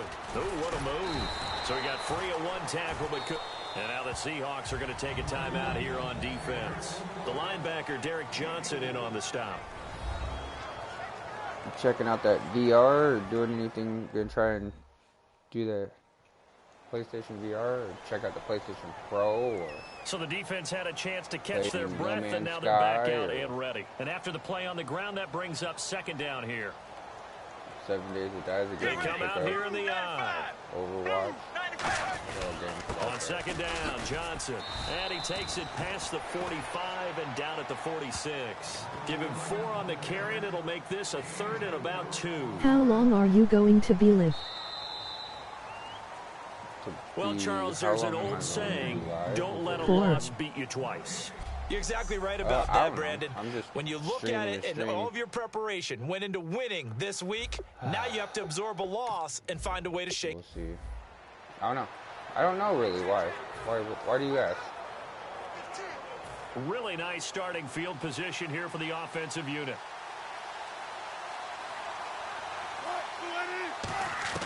Out of the gun, here's Wilson. He's got time in the pocket. Pressure comes, and Wilson's going to go down. One of the newer Cardinals picked up from New England, Chandler Jones. Coming in from that outside linebacker spot, he gets him down for a loss of 5.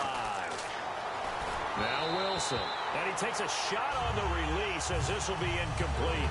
The good signal callers will never go back in the huddle and play the blame game because they need those guys to protect him. Do you have my Sandy Brown guy account? And we'll stick with the PS4 I have. To get to him and hit him as he tried to throw the football and force an incompletion. Well, the only reason I'm under a heavy rush and down he goes. even thinking about getting it. Able to get him down for a loss. Well, you're not even trying to check the VR out, the PlayStation VR.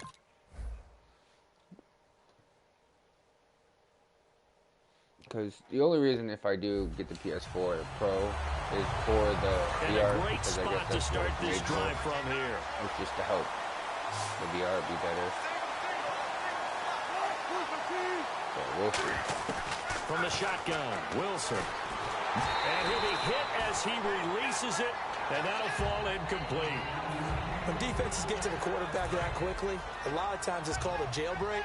It wasn't quite that fast, but fast enough that he had no time to look downfield and set himself to throw the ball. And as he tried because to do I that, want to he see was if hit you and would forced an share play. incompletion. Well, that's what I'm saying with adding my Danny Brown guy. Fails as a defender when you're not there in the coverage. Your best friend is exactly what we saw there. A big play shot taken by the offense. Unfortunately, it ended in a big drop. Oh, the ball comes out on the hit, but they'll say it's incomplete. Randall Cobb, the intended receiver. And that'll bring up 4th down. The 3 straight incompletions, they don't care. That hasn't dissuaded them. They're going to go for it on 4th. 4th down. Here's Wilson. He's got time. He finds his man, Baldwin. Give him 23 yards on the pickup. Can you and type it? 4th and long, somehow they're able to keep the drive going. And they're going to hurry back to the line now. Now Wilson on first down. This will be caught at the 2. And he is in for the Seattle touchdown. Travis Kelce from 17 yards out. And the Seahawks a 2-point conversion away from tying the game. The tight end position has always been dangerous, especially in the red zone, short field. But now even more so because these tight ends aren't necessarily the tight ends of old. They're the rocked-up wide receivers who have a little bit more speed. Way harder to cover than before. Okay. To throw. Into double Are you coverage, fucking and it's kidding me? intercepted. A great read, and it's picked off. And a No, big that's turnover right. there as his guys will get the football back. Following the touchdown, Dustin Hopkins will kick it away. And they will not get a chance to return this one as it's through. So that sucks. I need to get more subscribers and people to like and subscribe. I don't even know how to do that. Do you know how to do that?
I typed it in. Does it have?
Hyping it.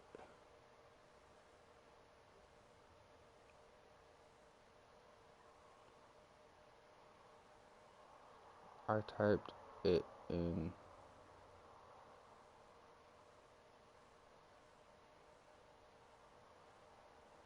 No.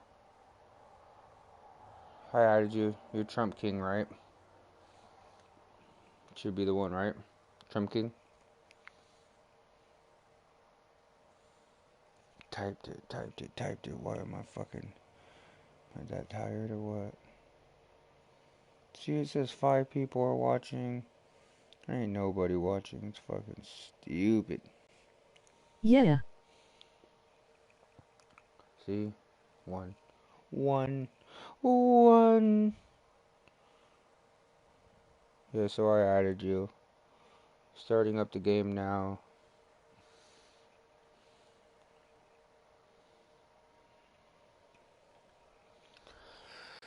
Some hype viewers.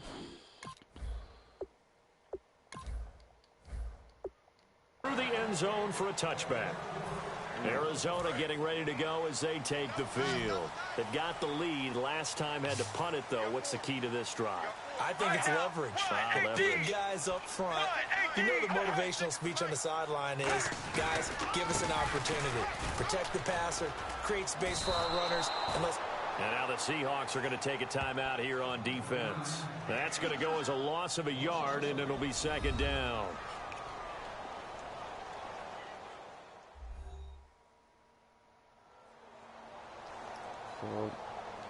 And now following that timeout, the defense back out onto the field. And the offense behind the chains here a touch on 2nd and 11. They come out here in the eye. Again, it's Johnson. They juked him, and he's brought down.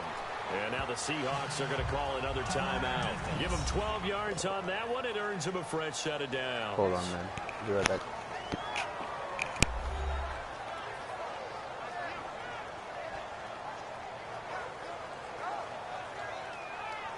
So a defensive timeout, chance to regather, regroup, and get set as we resume action.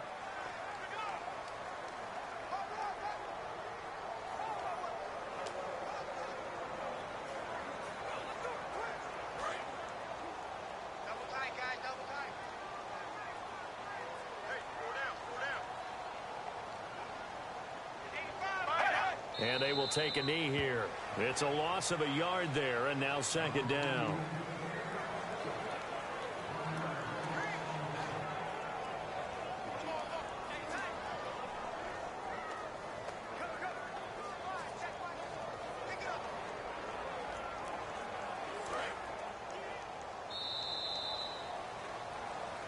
Well, certainly a tough loss here, but they've got to move on. I mean, you have another opponent next week. You dwell on this one, it hurts you the following week.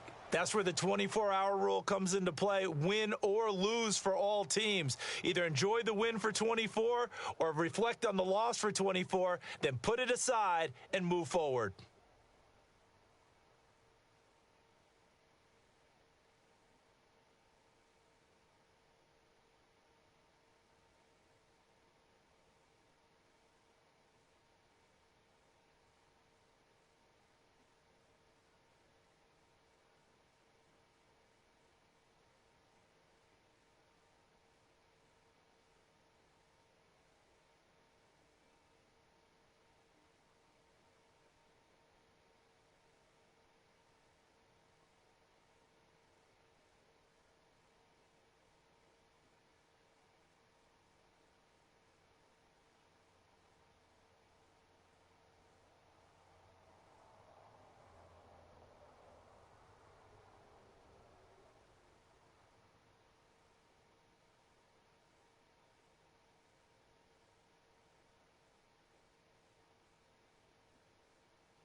So you're playing on my other PS4. So you're playing on my other PS4.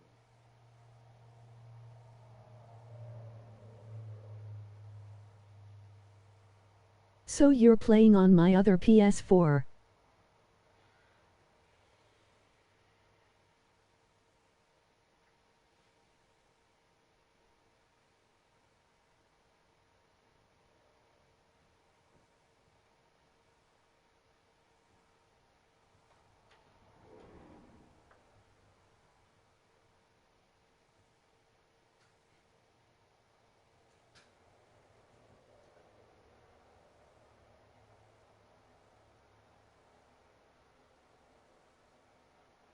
Oh.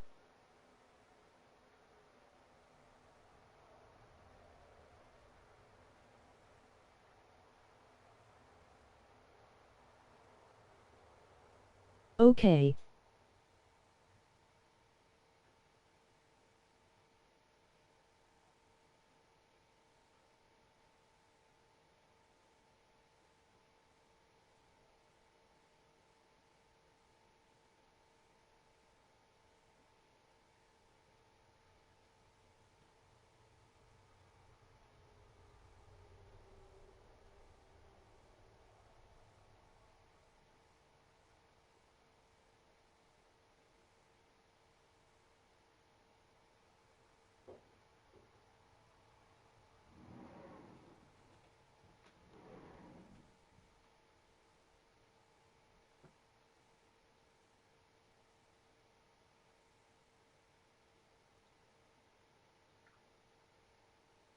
So if you want to play me, you're gonna have to do a head-to-head online. So if you want to play me, you can. I have to do a head-to-head online.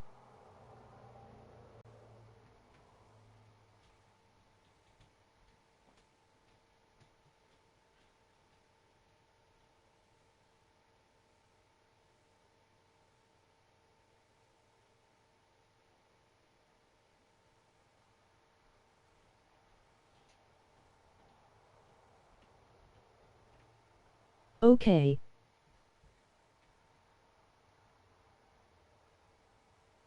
Or you can just check out the game. Or you can just check out the game.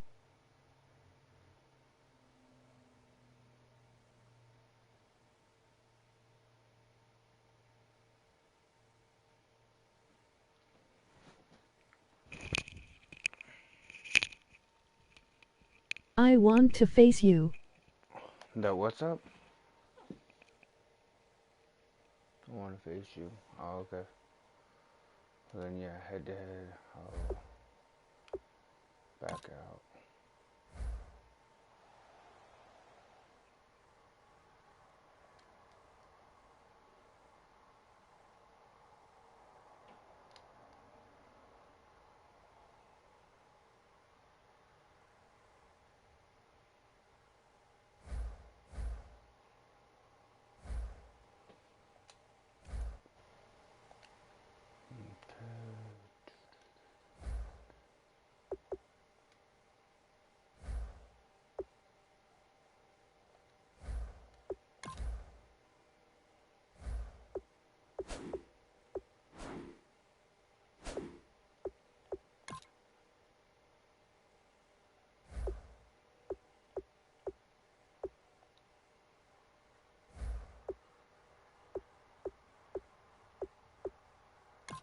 Do a draft champions head-to-head.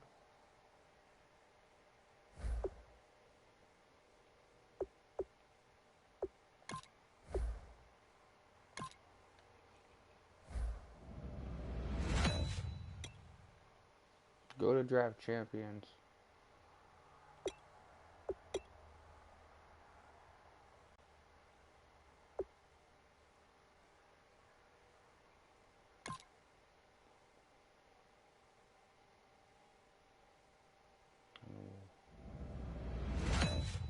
We'll go that way. Oh, how about this for a tough decision early on? Which direction they go here is going to say a lot about what this team wants to do. Excellent selection. Just what this team needs to maybe get him over the hump.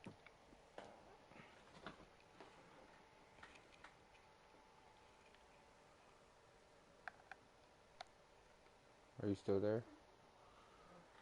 Do a draft champion and then I'll invite you.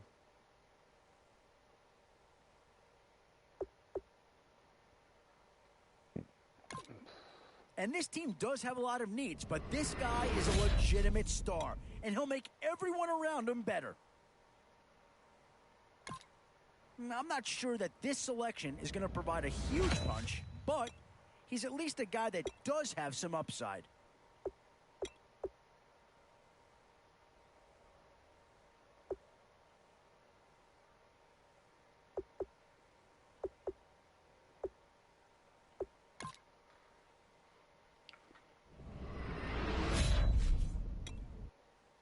So, with a handful of starters already nailed down, you have to ask yourself, do you dare go for depth, or do you just try to cover as many areas of the field as possible?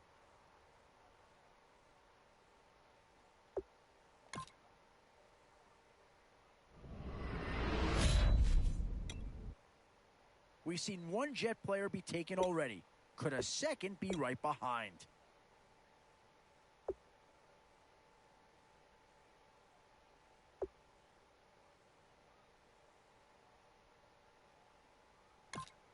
And that's a pick that'll solve a lot of problems out there.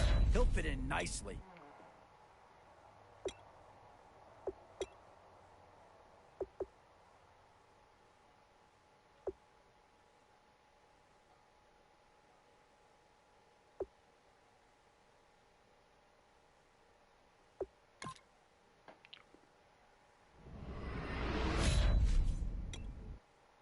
Some tough choices coming up right about now. Do you go after the best available player, or do you go after a position of need?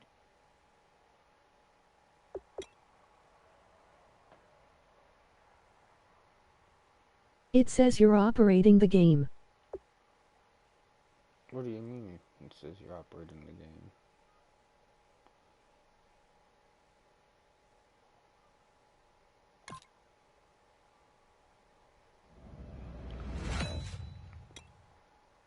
In these middle rounds, you have to start asking yourself, do you settle for what's available now, or do you try and push your luck?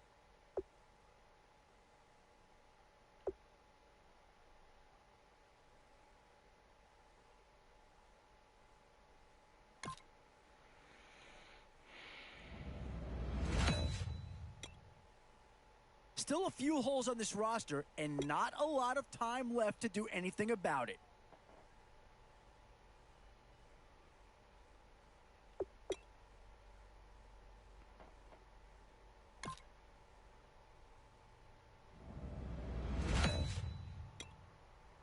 What to do here? Build up the interior of your line or get that skill player to add another weapon?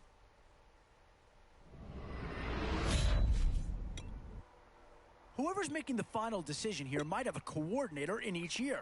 Do you go offense or defense? A screen other than the game screen is displayed.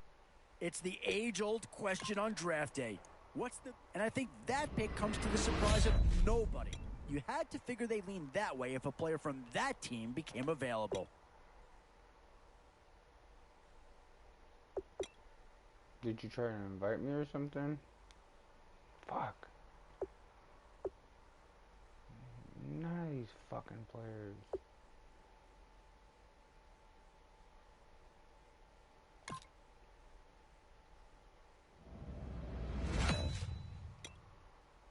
And now is where you need to make these last picks count. Time to fill any holes you can before it's too late.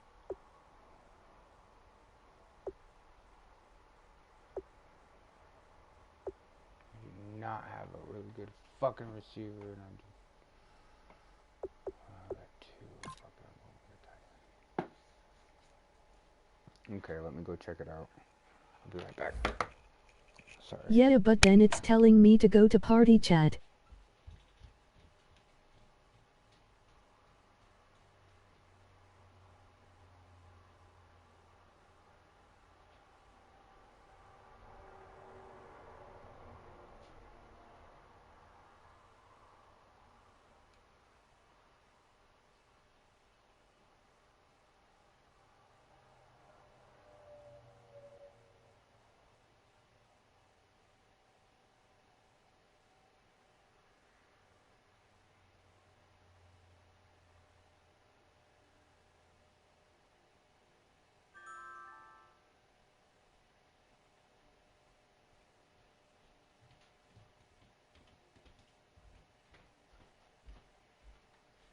want to do the draft thing. But okay, if you want to do it this way.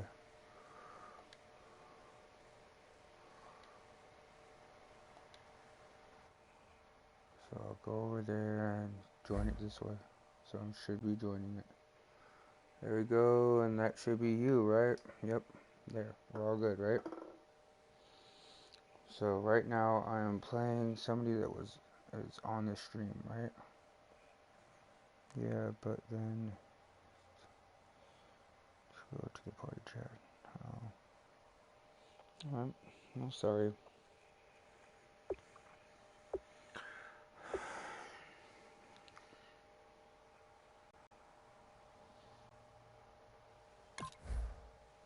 Yup. Alright.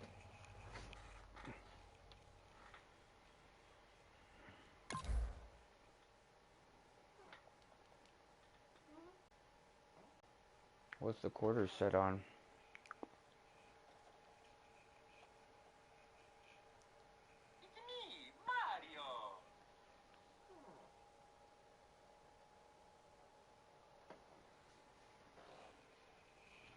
I won LOL. You won LOL. Cool. 5 min. Oh, man, that's stretching it. Give me a short ass game.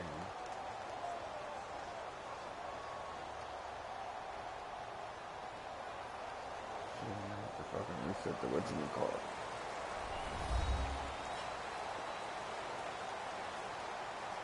Hello, everybody. I'm Larry Ridley. Welcome to the NFL on EA Sports. In today's game, we have a matchup of two QBs who are no strangers to each other. It's a rematch of Super Bowl 49. It's Russell Wilson versus Tom Brady. So let's get you up to Foxborough as we check in with our commentators, Brandon Gunn and Charles Davis. All right, Larry, thanks. EA Sports coverage of the NFL brings us to Gillette Stadium in Foxborough, Mass. Coming up is a rematch of that memorable Super Bowl 49 between the Seattle Seahawks and the New England Patriots. Danny Amendola on the return. And in hindsight, probably should have stayed where he was, as he'll only get back to the 16-yard line.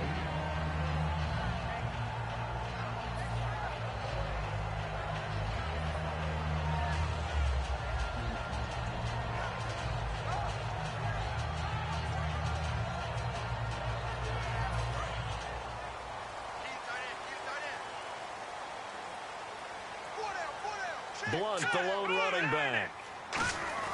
Garoppolo now. Being chased out left. Into a double team, and it's intercepted. Picked off by the all-pro free safety, Earl Thomas. Well, partner, this New England defense was dominant in Week 3. The Texans, they shut them out. That's the first time that Houston's been shut out since 2003. In a lot of ways, what New England's doing in 2016 reminds me of Miami back in the early 1970s. Remember, that defense didn't even have a nickname, so they turned it into a nickname for them. And this group, we don't really say a whole lot. Different names may pop up, but it's how they play as a collective unit. I do look at Dante Hightower, though, and see that big physical and intelligent presence that he brings to them. But it's 11 guys playing really, really well, and I'd hate to try to move the ball against them. And his throw here's incomplete. Tyler Lockett was the target there. And it'll be a third and about 13. They don't want to waste this outstanding field position on this opening drive as they come up on third down. And the quarterback, he's got some big threats at wideout. And they seem to get bigger all the time, don't they, Brandon? Every time I look out and watch a game, we're getting these bigger, more athletic, acrobatic receivers. We have some today. And fit's the exact right word. Over the middle, there's almost always traffic, so anytime you're a receiver in that area, you're not just focused on catching the football. Wilson hit, it's loose, it's out, fumble. On plays like this where the ball comes free, it's often unusual for the team that lost it to get it back. Because This is the quarterback. The ball gets away from him. Everyone else is trying to execute what they're supposed to do on offense. They're usually looking in the other direction, downfield, or have moved away from him. In this case, though, a teammate is able to come up with the ball. On the run, this is Michael. And able to push his way forward here for a good little gain. They get 5 on the run, but it leaves them with a tough 3rd and goal forthcoming. Can this defense get the stop on the opening drive? Here's 3rd and goal. As we get a look at the defensive starters, the secondary, they're certainly going to need to be on their toes in this one. And you know me really well. Where do I start analyzing a game? From the secondary. And these guys have to be on point today. They're facing a high-powered attack. And this one is no good. He missed it. And this will remain a scoreless game. So a bullet dodge there defensively. They surrender excellent field position on the kick return, but it winds up not costing them a thing. And that's a tough sequence of events from an offensive perspective. The inability to get first downs leads to the field goal try. And the inability to cash that in leads to nothing on the scoreboard. Now a first carry for LeGarrette Blount. And he's going to be stopped here on this first play as he gets it to the line of scrimmage and no more. And we roll now on the offensive starters, and everybody always loves to talk about Gronk. And wouldn't a lot of teams love to redraft right now? This guy went in the 2nd round, yet no matter what, you've got a game plan for him when you're opposing him. Now a carry for Blount, and he is going to lose yardage here. It's a loss of 4, now 3rd down. But when it comes to the running game, the New England Patriots, they're one of the few teams in the NFL that I don't think care much about balancing things out. Last year, to your point, 5th in passing yardage, number 30 in the run game. What they want to do each and every week is make a game plan based on their opponent, not so much their own personnel, and they try to attack that way. Right. Look at that. They'll run it here. This is James White. Just a 1-yard gain on the play, and that'll mean a call to the punt team as it's 4th down.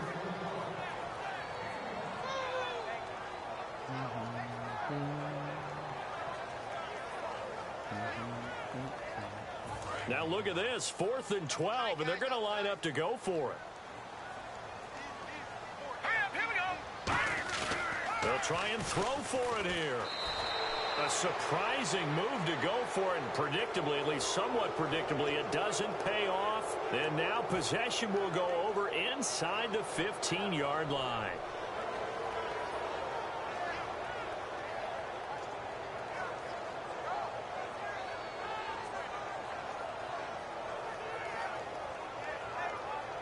And they'll start this drive with very good field position.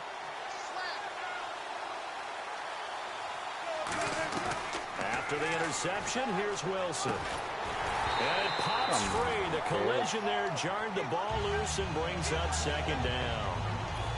Whenever I see a drop like that, I have to kind of take a step back and check myself a little bit. So used to seeing those big guys make big-time spectacular plays that when they drop one, I have to remind myself, we ask a lot out of these guys. Block and catch the football, not easily done in today's NFL. On the carry, Michael. And a short pickup there down to about the 9. Just a couple there on the 2nd down run. Now they're staring at a 3rd and 8 situation. Well, so many times we look at a short run and we praise the offense for trying to set the tempo and establish things. But the defensive guys, hey, they just won the battle there. It wasn't a big run given up. They don't always have to absorb the body blows. Sometimes they dish them out themselves. They go play action now. Wilson. And he's going to be dropped. Back at the 15-yard line. Jamie Collins. He's the one that gets him down. It'll be a loss of 5, and it'll bring up 4th down.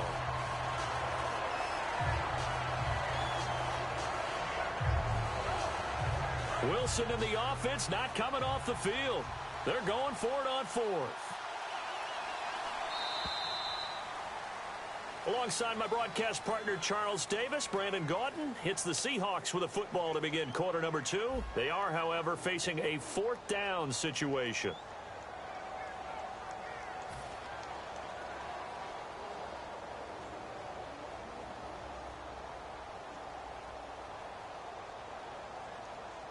Looks like the offense is going to take another shot here. They're going on 4th and 13.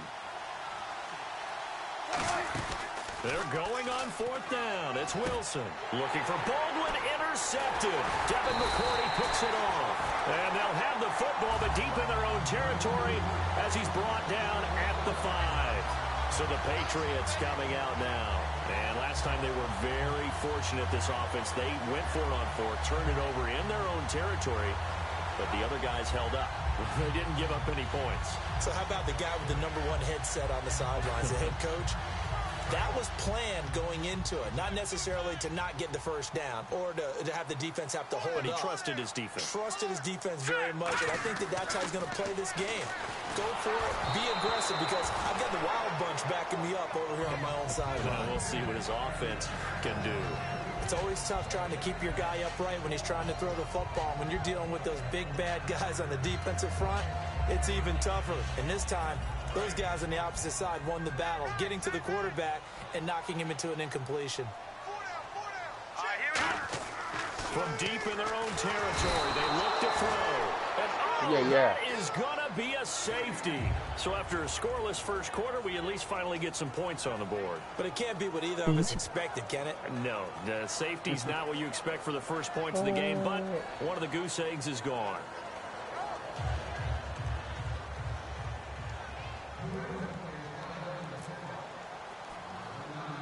So free kick situation forthcoming from the 20 as they'll punt this one away. Fielded at the 43. At some point, we're going to get it through our heads. Special teams, special teams, special teams. The spark that often wins games. The Seattle now ready to march out of the field. And they had a nice little drive going last time. Through the interception in the red zone. Costly. Bad enough to throw it anywhere, but that drives coaches insane when they're thinking about, hey, we got shot at points already. We're already in a spot where you're thinking you got 3 on the board for sure, and to come away with nothing, that's a really tough one for them to swallow. Yeah, will they make up for it? 2nd down following the incompletion.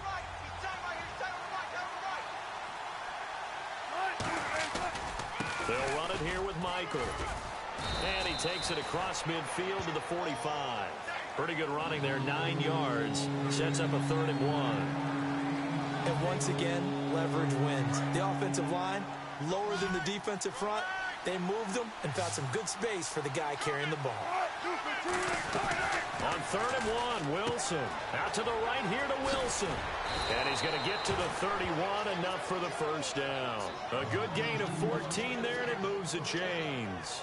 And that catch there by Luke Wilson goes for a first down, and he's really developed and come on. Now, remember, Jimmy Graham, who was expected to be the key tight end for Russell Wilson, he was hurt most of 2015. Luke Wilson really jumped his game up. They'll throw on first down with Wilson. He hits Baldwin right side.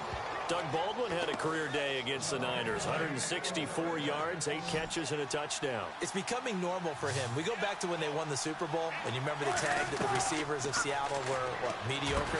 And he's carried that with him, and it's burned inside of him throughout. He's put up performances that suggest way better than that, and that's not unusual for him now. Maybe a career high, but I expect more games like that for him in the future. And that touchdown pass he caught was the first thrown by Trevon Boykin, the young rookie out of TCU. Stephen Hauschka for the point after. Booyah. So he missed his lone field goal try, but he's got this one as that extends their lead.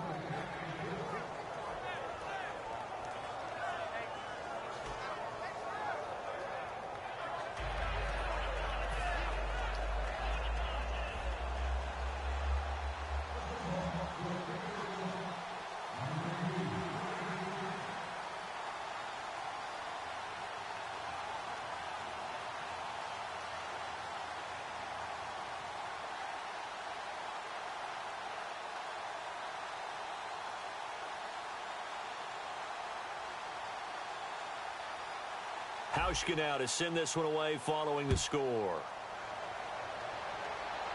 And there's a flag on the play. And Charles, this is one of those inexcusable special teams penalties, an out-of-bounds kickoff. Pressure, pressure, pressure. Sometimes errors occur because of situations.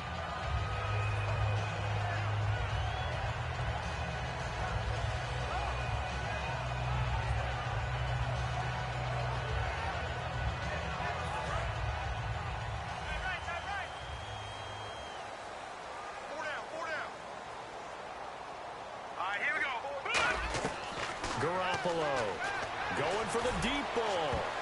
And almost intercepted. It would have been his second pick of the game. Instead, it'll be second down. The name of the game is always on defense, put pressure on the quarterback. And that's exactly what they've done today. It looks like they've got him a little bit rattled. That would have been the second interception in the first half.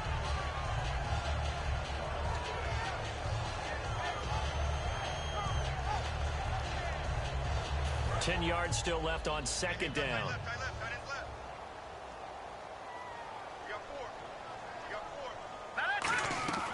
Garoppolo now. And the Seahawk defense gets to him, and they bring him down. Atama Rubin able to get in there and take him down for a loss of 3. Okay, you know my bias is about to come out here. A lot of people think that the offense is just moving in the wrong direction. I'd say they're moving in the right direction because the defense is pushing them back. Former defensive guy. Now, as a quarterback, third and long, you really got to rally the troops here, don't you? Yeah, you're doing a big way, and what else do you have to look out for? More pressure coming at you because it seems to be working pretty well. Give him 6 on the play, and that's going to make it 4th down. They didn't get the first down, but I have to say I do like the call. I like what they were trying to do. Try and hit your receiver on the run and see if he can pick it up. Keep it on his feet, get a little rack yardage. Yeah, but a nice job defensively to get to him and keep him short of the first.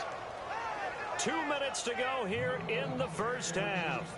Back to Foxborough after this. Nice play, baby, nice play.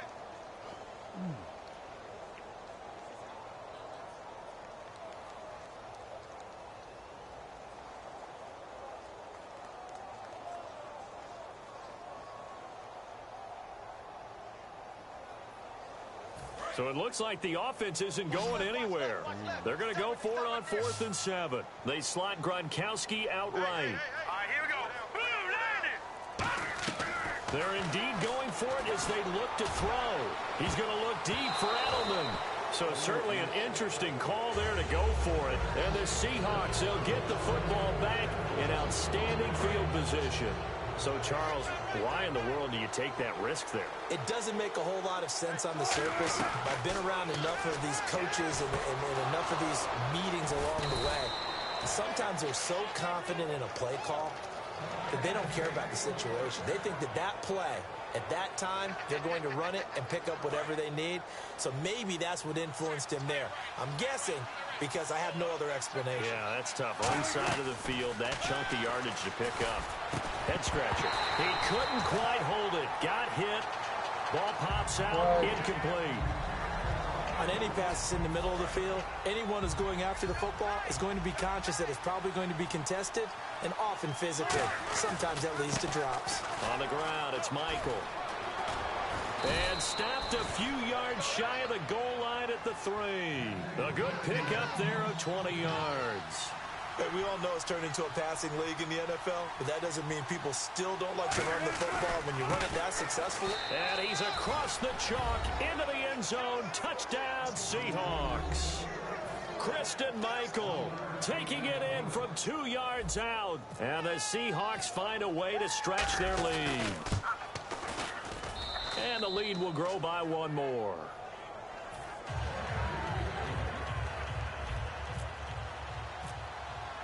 Hauschka now to send this one away following the score. That'll be taken in the end zone. Oh, he shifts past him. And he probably should have stayed in the end zone as he'll muster a return up to only the 14-yard line. Now the Patriot offense set to take over again. And last time this unit was out here, costly turnover, and then that turned into 6 points. They've got to make amends. And how many times have we sat in meetings with coaches and they use the term complementary football? Offense take care of. Rush coming, and he's taken down. Bobby Wagner coming in hard on the blitz. He gets him down for a loss of 4. Man, he got in there so quickly, Charles. What could the offense have done to adjust and account for that? But what you're hoping is that you figure out and you see and get a clue that maybe there's going to be some pressure coming at you, and you change the blocking schemes. Maybe you go to max protection. The biggest one is maybe you bring your running back in to try and keep you clean. But in that case, that didn't happen. 0 accountability, and a sack resulted. And now the Seahawks are going to take a timeout here on defense. It's just their first, so they'll have 2 remaining here before we get to halftime.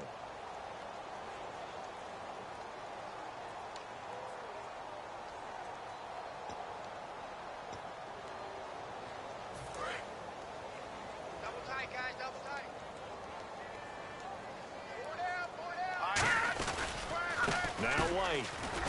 And he will take this up to... And now the Seahawks are going to call another timeout. Just a 2-yard pickup, and that should necessitate a call for the punt team here on 4th down.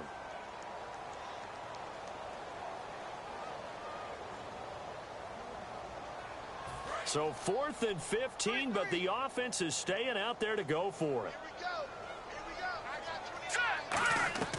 They're going to try and throw. Flushed out right. And he's going to be taken down. Sacked back at the 2. Call it a loss of 6 on the play. In there to sack him for a loss of 6.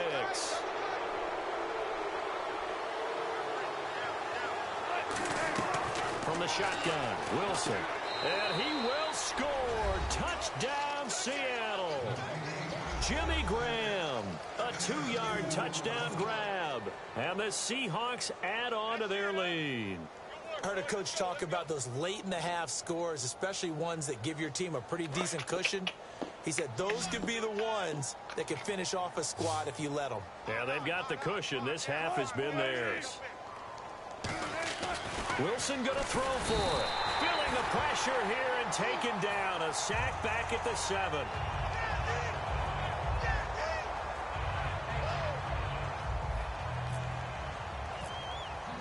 Hauschka now to send this one away following the score. That's fielded in the end zone. And he will be brought down here at about the 17-yard line. Out comes the New England offense to see what they can do this time. And the ball backed way up, so thinking with this amount of time on the clock, probably just sit on it, and we'll see these two teams go to the lockers. Yeah, I don't think you want to overthink it in this situation. Either side of the ball. Just go ahead and finish up the half and get on out and talk about it. Danny Amendola, that was the intended target, and it'll be 2nd and 10. That was a classic example of trying to run with the ball without securing the catch. He was thinking about those rack yards instead of making the catch first and then taking off. Blitz coming, and down he goes. The corner blitz pays off there as they sack him for a loss of 5. The game plan for any defense is finding ways to make a quarterback uncomfortable in the pocket. When you bring pressure from all angles, you never know who's going to get home. In this case, the left cornerback, right in the face of him, puts him down. Well, they've had a pretty frustrating first half here offensively, and then just continued there with that incompletion. Yeah, definitely frustrating for them, but heartening for the other guys. Those stop troops, they're enjoying things right now because they made it very difficult for them throughout the half.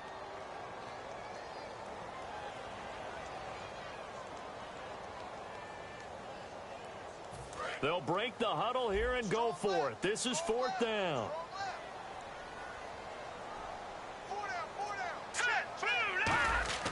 They'll try and throw for it here. A hit as he throws, and this is going to be incomplete. Boy, a real head-scratcher there. And now possession will go over inside the 15-yard line.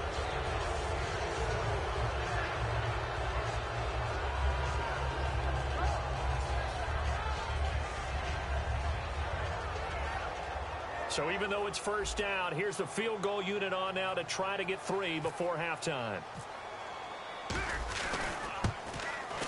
And Hauschka's kick is good. And that'll extend this lead now up to 25. So a good kick that time, and he's able to redeem himself from the previous miss. And fortunately for him, he got the chance to do that not long after missing the first time. Sometimes a whole game goes by, and you don't get that chance at all. So you keep it with you till the next time you take the field. So 2 quarters down, 2 remain. Charles and I return after the break.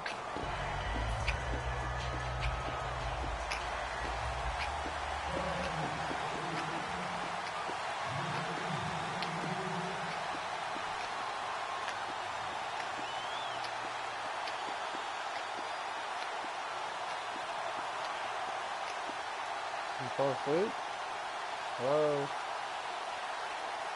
Okay, there, dude. Both teams appear ready for the fight ahead, and we resume action here in quarter number 3. Penalty marker is down here, and the kicker commits the kicker's cardinal sin. He kicks it out of bounds.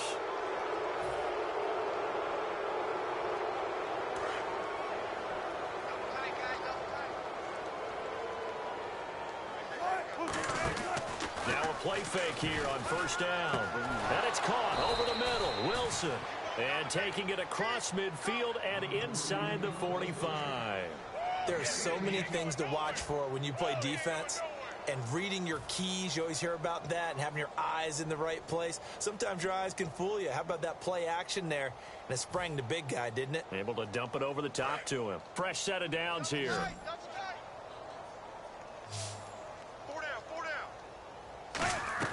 On 1st and 10, it's Wilson. And it pops free. The collision there jarred the ball loose and brings up 2nd down. As tight ends go, he might not provide the super flashy plays very often, but he's pretty reliable. Usually an excellent target and normally catches what's thrown to him, but he didn't on that play.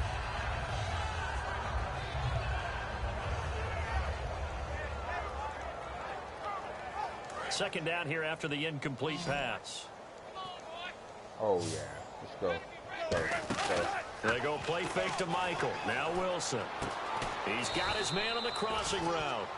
He goes for 18 there as the drive will continue. I know many people like to throw to the tight end, maybe in a little flexed out position because he creates mismatches with his size. The slot receivers do the same thing with their quickness, their speed, and their route running savvy. And he is in for the Seattle touchdown. Christian Michael. He scored on the ground and through the air. And the Seahawks are running away with this one.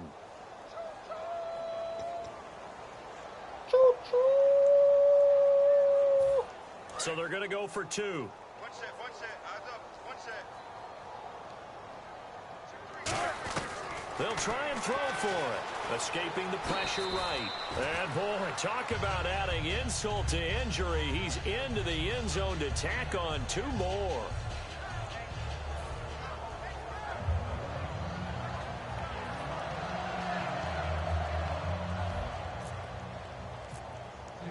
Hauschka now to send this one away following the score. And he is out of bounds here on the return. Here comes the Patriots offensive unit. They'll have it first here to begin the 3rd quarter. They trail offense, first time to touch the ball in quarter 3, and we'll see what they can do. And I can't wait to see what they have planned, because some teams script to start a half. Other teams just go, okay, these are the sequence of plays we want to run. These things worked well for us. And sometimes they throw in that big chunk play right away. Shocker. Try and get after them early and try and create a big play to give themselves some momentum. See what they have up their sleeve. All right, no analysis needed on that, but I've got to ask you about something else. Teams who have started out 0-3 so far, I think out of them, Jacksonville is the one I would still keep an eye on. That talent level, the ability to strike out offense with Bortles and those great receivers, I don't think they're totally out of it just yet in the AFC South. That's just what I was going to say. You know, we're talking about the AFC South. Nobody looks dominant there right now, so even at 0-3, I think they still have a chance. Yeah, after what happened to Houston and New England, I think everyone looks at them as not maybe being vulnerable, but also maybe not a team that's going to run away from them in the division. Although only 5 0-3 teams have made the playoffs. We'll see if they can change that and make it 6.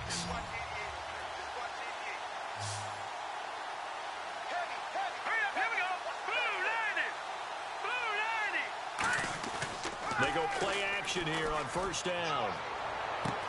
And he's got his man on the out route. 18 yards on the pickup there. And it'll be first down, New England. If you're running out route, it's likely you're going to end up near the sideline. And what did we just see? Now hold everything here. We're going to get a timeout by the offense. It's just their first, so 2 remaining as they burn one here in this 3rd quarter.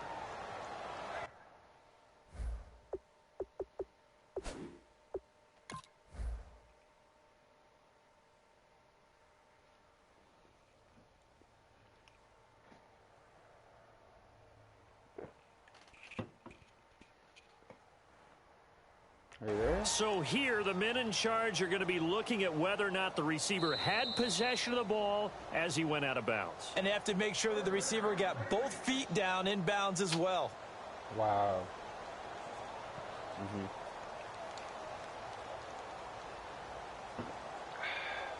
So the offense has it 1st and 10.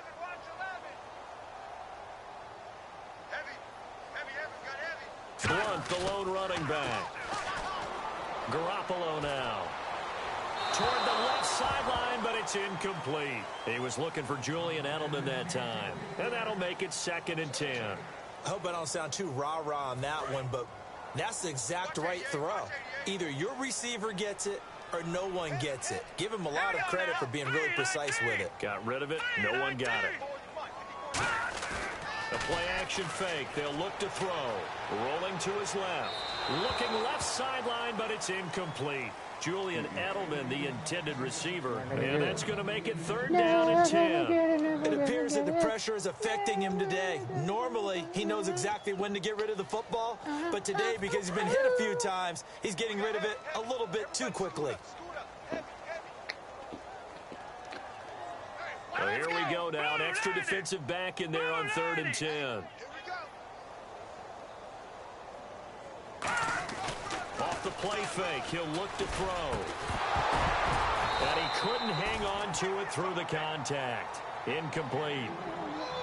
Today's NFL, these big guys are featured receivers. They move all over the place to try and find good matchups. And they had one. They were just unable to complete the pass. That was you. That was all you, bro. Still just the 3rd quarter, but they've got to make something happen. I think they know that. They're going for it on 4th. Here's the battering Ram Blunt. Pete Carroll rolled the dice, but it didn't work out. And the Seahawks are going to take over the football. The Seahawks offense now, they get ready to come back onto the field. And they will simply, Charles, be looking to duplicate what they did last drive when they were able to push it in for 6. And they hope it'll be that easy, right? To be able to take exactly what happened before, replicate it. They may have to make a few additional changes along the way because I'm sure the defense will make some adjustments, but they've got to have great confidence having scored the last time out. Now Wilson on 1st down. And he was hit as he threw it there, and it forces it incomplete. You know, in week 3, there were a lot of great plays, timing catches, but certainly the smartest play came from the Stanford man, Ty Montgomery, in the game that you called up at Lambeau. Of course it'd be a Stanford guy, right? Kickoff return, it bounced in the end zone and then back into the field of play, and he knew he was in trouble right there. So he goes to the sideline, puts his feet out of bounds, and possesses the football because he knew at that point that would mean the kickoff was technically out of bounds, and the ball would come out to the 40-yard line for his offense. Very heady play.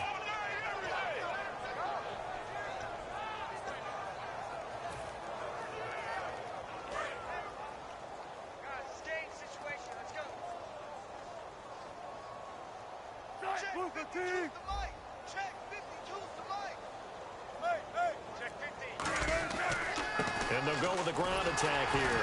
And he is met at the line of scrimmage, and he goes down right there. No gain on the play. It'll be 2nd down. And the offense moving quickly to the line. They run again with Michael. And again, he's going to be stopped up right at the line of scrimmage. Only a yard on the pickup there, and it'll bring up a 3rd down. You know how we get focused at end of the half and into the game situations about how much time's on the board and, you know, what you need to do? Sometimes you don't have to worry about that. That's just smart football. You know, that kind of a lead, staying in bounds, it burns clock, even in a situation that we're not really focused on it. An extra corner on the field for New England here on 3rd down. And another DB. Here's Wilson on the screen, complete to Spiller. Losing 4 yards that time, and now it's 4th down. I love the intelligence. And now a whistle and a timeout called by the kicking team. And that's going to leave him with just 1 timeout remaining still in the 3rd quarter. We'll see if that comes back to haunt him. We'll be back. So here we go. The offense is going to stay out there. They're going for it on 4th and 8. 4th down. Here's Wilson. And it is incomplete. You know, it's hard to believe that with week 4 here, October is already upon us, and bye week's already upon us. Green Bay and Philly get week 4 off. And I'm not sure either one of them wants it, but if one does for sure, it'd be Green Bay. Because their last 2 preseason games were on the road, their first 2 regular season games on the road, so maybe that'll help them relax a little bit. Philadelphia, though, they're 3-0 and undefeated. They'd rather keep playing right now. I think most teams would like to have their open week later in the season. Yeah, that's what I was going to ask you, maybe week 9, week 10, so you have a lot on the front and a lot on the back, a good break in the middle? I think you're exactly right. Rest up, heal up, and then get ready for the stretch drive. fuck are you doing? Are you quitting? 12 yards to go on third down.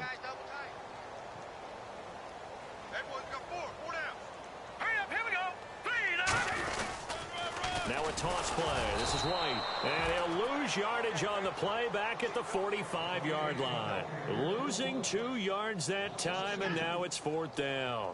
With the struggles we're seeing up front for the offense today, they've got to think about changing up their play calling. Some screens, some draws, some quick-hitting plays in order to try and supplement the run game. You don't totally abandon it, but you try and give it a little bit of help. Garoppolo. He's going to air it out deep for Amendola. And he knocks the ball away, and it falls incomplete. A surprising move.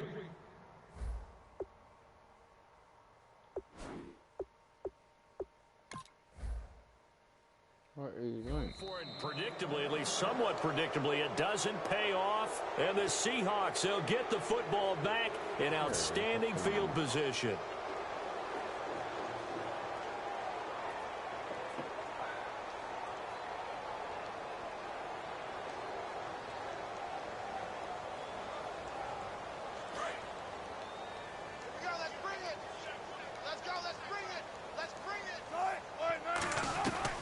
First down, Wilson surveying the field. He's going to loft one deep left side here. Christian Michael was the intended receiver, and that'll make it 2nd and 10. I guess they figure with a guy who is that hot downfield, who knows how to get the ball into the end zone, you throw it up and give him every opportunity, even though that one fell incomplete. Yeah, he's already been in the end zone multiple times, tried to target him again deep there, but unsuccessful. And give him 17 yards that time as that'll move the chains. Back now in Foxborough. And this is a blowout so far as we get set for the fourth quarter. A very one-sided affair.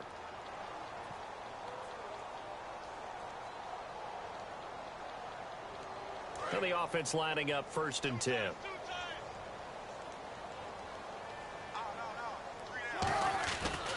Now they try the right side here. And not much of a hole there as he gets it down to about the 24-yard line. A gain of 3, 2nd down. We always like to talk about defense in terms of levels. First-level defensive line, second-level linebackers, third-level defensive backs. On that run, that was what we call a first-level run, and it was stopped by a second-level player. And down inside the 15 he goes. They pick up 12 on the play there, and they move the chains. Red zone opportunity. And now they're in the hurry-up. Well, I'd say that run's pretty emblematic of what we've seen all day long. No matter what they've done on offense, this offensive line has controlled the line of scrimmage, given them time to throw it, run it, do whatever they wanted. That's why there are points up on the board. And right now, the psyche of the offense, we're in control, and we can do whatever we feel like doing out here on the field. And they'll go on the ground. And he'll be stopped just outside the 5 at the 6. Just a yard on the pickup there, and it'll leave him with a 3rd and 3. I think we know by now that every run is not going to be broken and get all the way to the end zone. But these short ones still have their value. You can still set up your play action. Wilson hit. It's loose. It's out. Fumble. They'll call it luck or skill, whatever the case is. They're feeling good about just keeping the football there. Yeah, the biggest thing that they're calling it now, our ball. They don't care if it was luck or skill. Or the panic that jumps up in your chest when that ball's on the ground. Whether you get it or your teammate gets it, just as long as you retain possession, that's all you're looking for. They're going on 4th down. It's Wilson. End zone caught. Touchdown, Seattle. Luke Wilson, a 9-yard touchdown grab. And this Seahawks offense continues to pour it on. And now we've hit that stage of the game, partner, where one of our predecessors, one of the great commentators of all time, he used to sing in this situation when this game appeared to be over. I know the fat lady's been singing for some time. No, not her at all. This is one of our guys. But she's singing too. Oh, she's at least... She's on like the 5th tune at yeah, this point. she left Scales way behind, but he used to sing something about turning out the lights. The party was over. And he's going to go down just outside of the 5, right around the 6-yard line.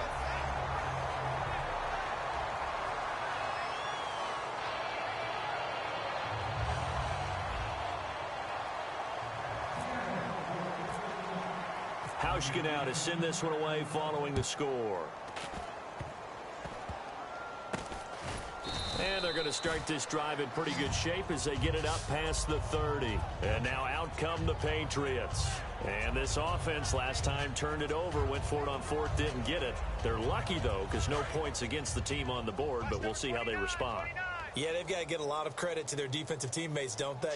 They had their backs on that last series, and because they did so, that allows the coach to still... It's caught inside the 25. A big play there for New England. 48 yards. Well, they've been struggling in the passing game. Do you like the aggressiveness there? I mean, it worked on that play, but do you like it? I do, because a lot of the time you're struggling because your passing lanes are clogged. That usually happens when you're throwing the ball underneath. People start to press up on you. Push them deep. Find some space and open things up. And no escaping this time as he'll go down. They got him for a sack. Bobby Wagner in there to get him his second sack now of the afternoon. Time for a break. Back to finish it off on EA Sports after this. One receiver left, three to the right. Garoppolo now. Oh, a battle for it here, and this will be caught. 23 yards on the play. And a nice pitch and catch to pick up the reception against man coverage. Both of them read how much yardage they needed, figured what they had to do, and were able to beat the man coverage for the completion. Oh, hit as he throws there, incomplete. Danny Amendola, the man he was trying to get it to. And that'll bring up a second and goal. We just saw another example of really good defensive football, which has led to the cushion that they have in this game. Got to him once again, knocked him on the ground, forced an incompletion. Yeah, they've set the tone. It's one thing to set the tone, another to come in here on the road and set the tone. They'll set up a throw. Looking left sideline, incomplete. Malcolm Mitchell.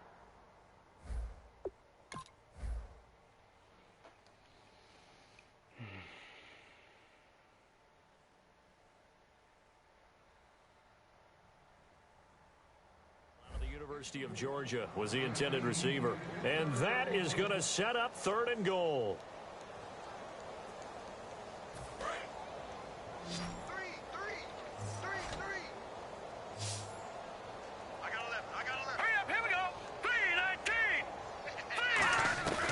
They'll look to throw again.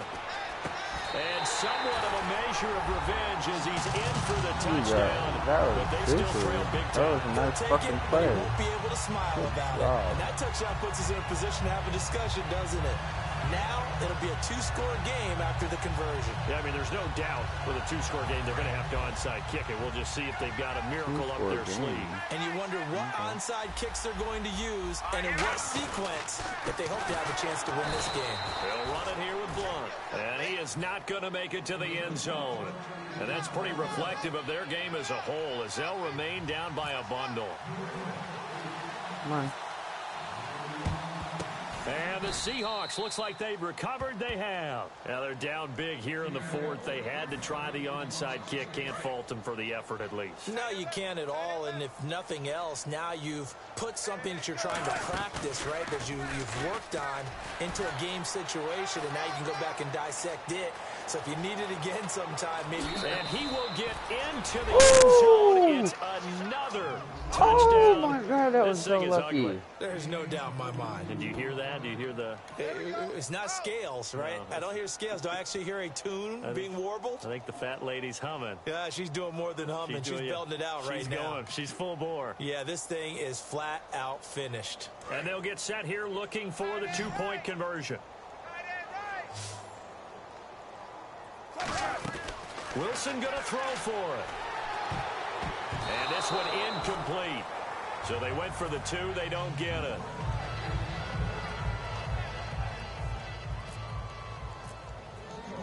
Hauschka now to send this one away following the score. This fielded at the 2.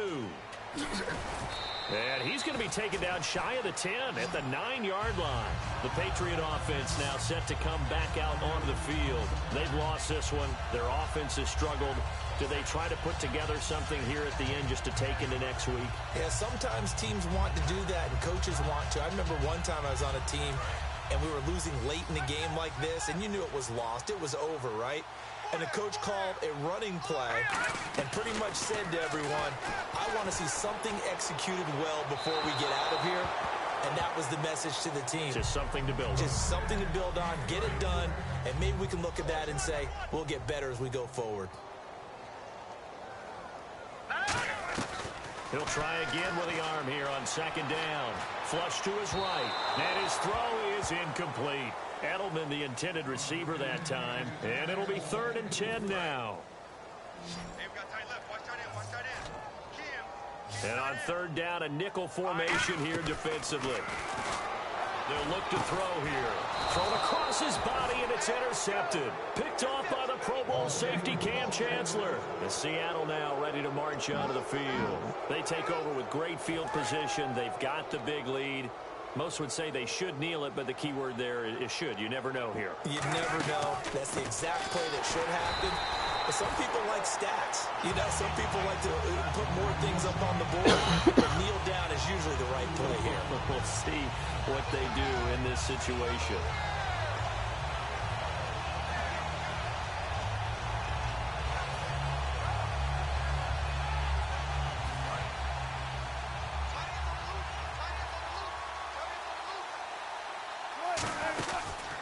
They go read option with Wilson. And he'll lose yardage. Brought down at the 32. He lost 4 there, and it's 3rd down. To me, that's a superior play by the backer because he was allowed to, I think, run free on it and make that play.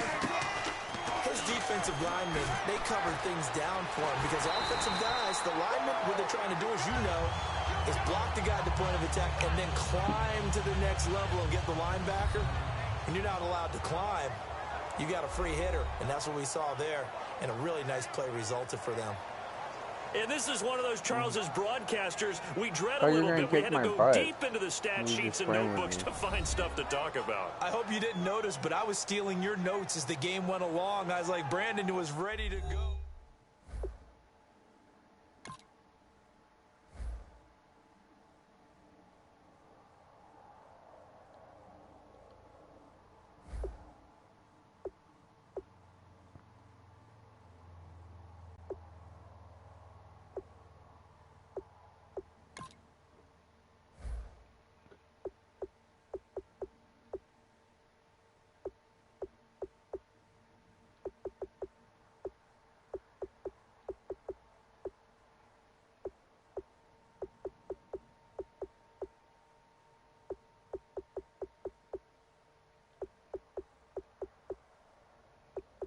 I don't get no rushing yards.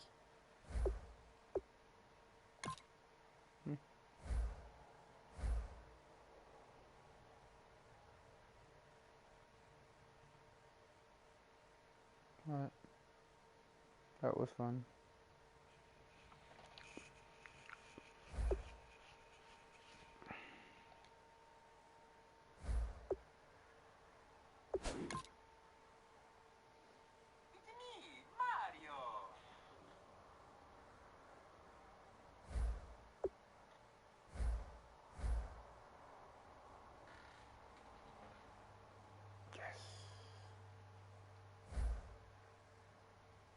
Okay.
Try out Draft Champions, bro. That's what I was trying to do with you in the first place. Oh, no. Oh, yeah, no. I was trying to do that with my viewer just now. I had a Draft Champion started. Because he, I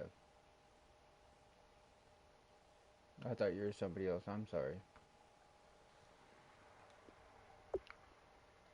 Because we were playing together and fucking...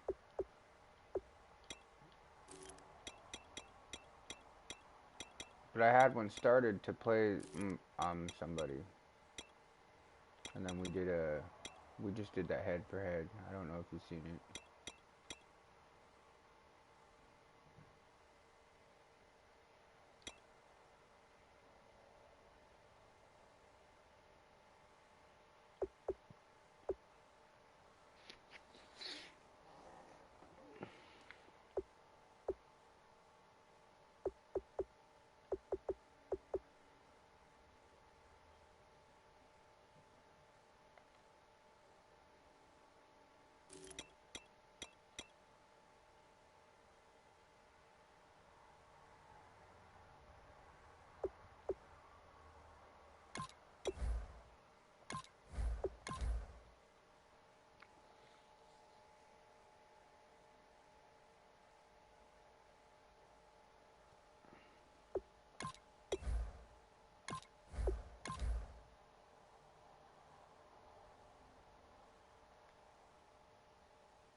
Do you play a lot of Madden?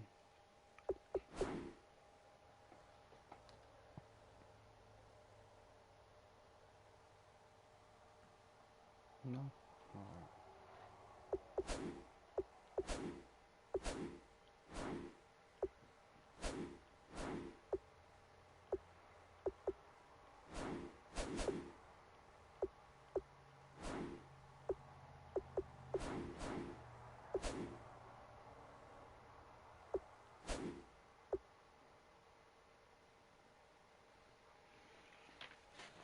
It's awesome. Bought a card. Made a total of what, $4,000 off of it. That's nice. Hell yeah.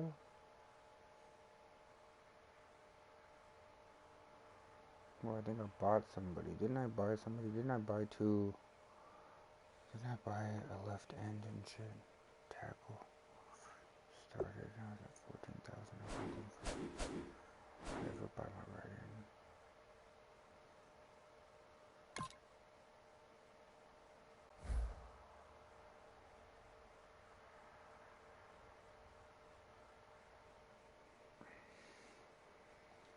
Let's see if I can buy him. Let's see.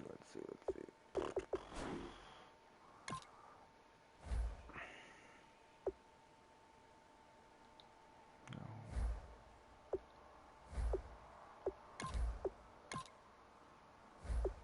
So that's no. That guy must have left. That's cool.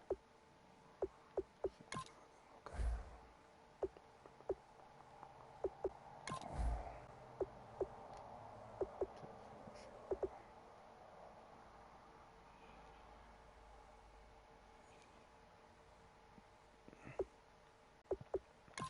Fucking amazing. So let's go.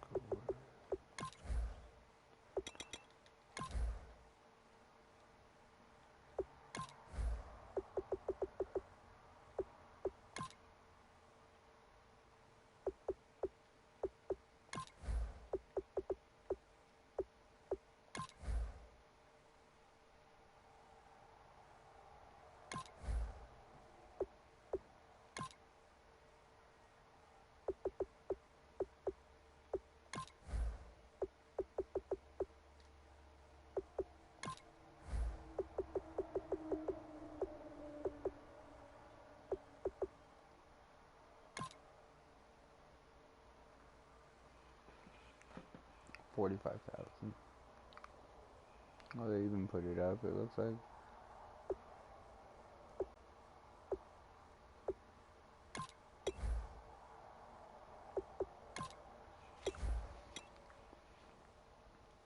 Damn.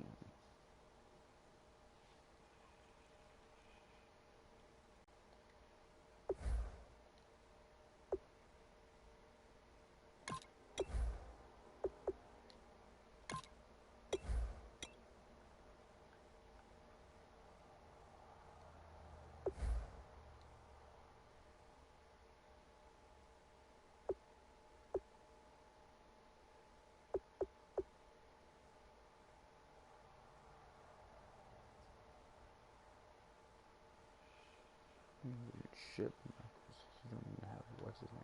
This screen.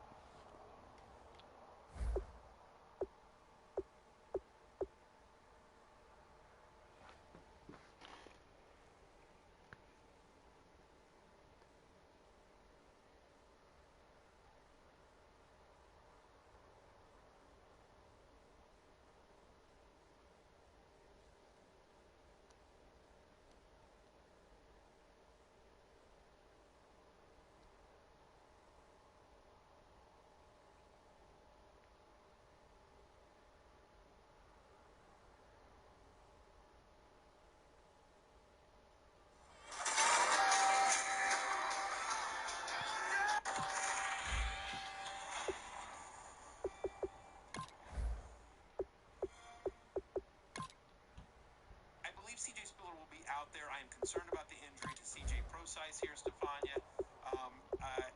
And I think, look, am I rushing to pick him up? No, he's still available in our 16-team league. But I think if you're in a deeper PPR league, a name to keep on your radar because there is an opportunity there. Prosize hasn't proven anything yet. There's an opportunity there for the third down back in Seattle. They haven't settled on who that guy is going to be. And so there is a chance, we don't know yet, but there's a chance that Spiller just was completely misused in New Orleans, and Seattle has found something that others haven't. They have had a track record of that. We shall say, right? The Seahawks have had a track record of finding things out of players that others haven't. So if the best front office in football has taken a flyer on C.J. Spiller, it raises my eyebrows a little bit, especially when you sit there and look at the roster and you know that C.J. Prosize has yet to get on the field in any kind of significant action. It's currently banged up. Maybe there's something there.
What happened to draft champions? What do you mean what happened to draft champions?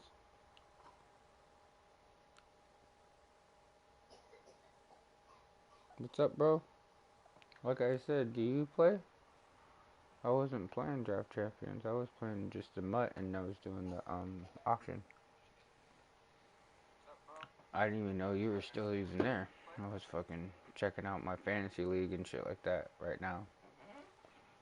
Picked up CJ Spillers to see. I didn't know if I was gonna switch him out or not.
I was going to do that one, but I can try it again.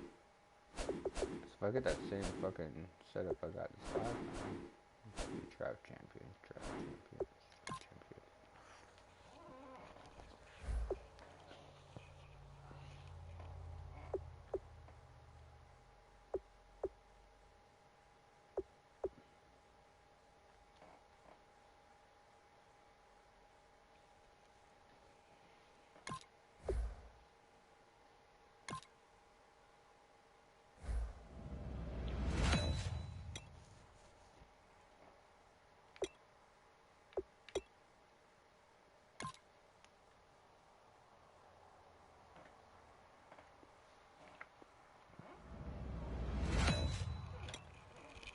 Still a long way to go in this draft, but if you can lock up a few key positions here in the first few picks, it's a great luxury to have. One thing this team's going to need is some leaders, and they've got one right here.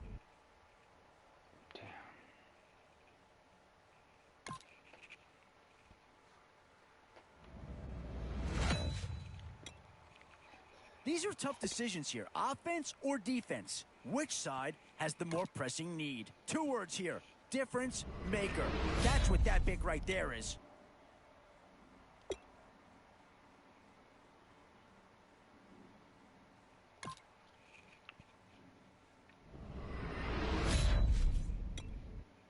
These middle rounds are where your decisions can really impact your team. Because if you pass on certain positions, there's no guarantee you're going to see him again. Yeah, maybe not the pick that's going to change this team's fortune, but he is an improvement over what they had.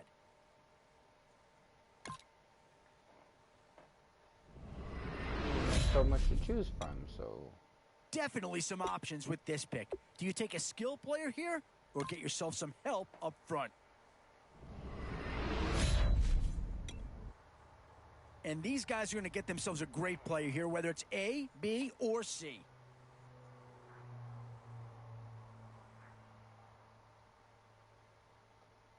The same fucking guy?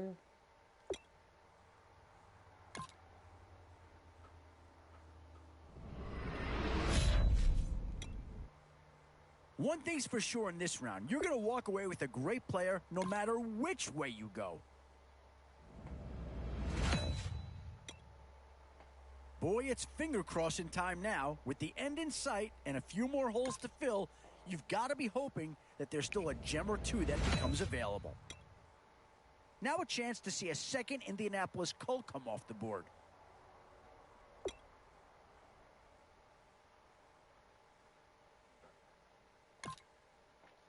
Oh, and that's a key upgrade right there. He's versatile, athletic, and a big upgrade over what they had.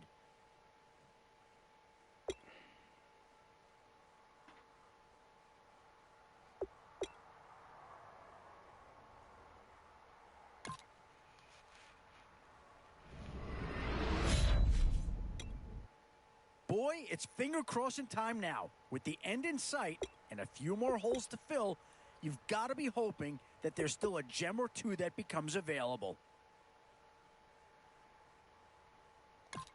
Not the most high-profile pick right there, but it's a sign that this is an organization that'll think outside the box, so at least give them credit for that.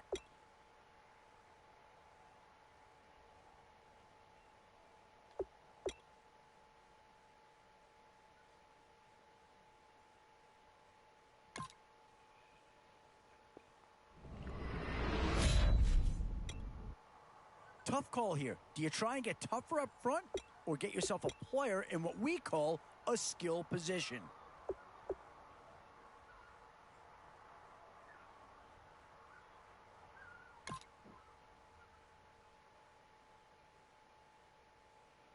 Damn, I have no quarterback.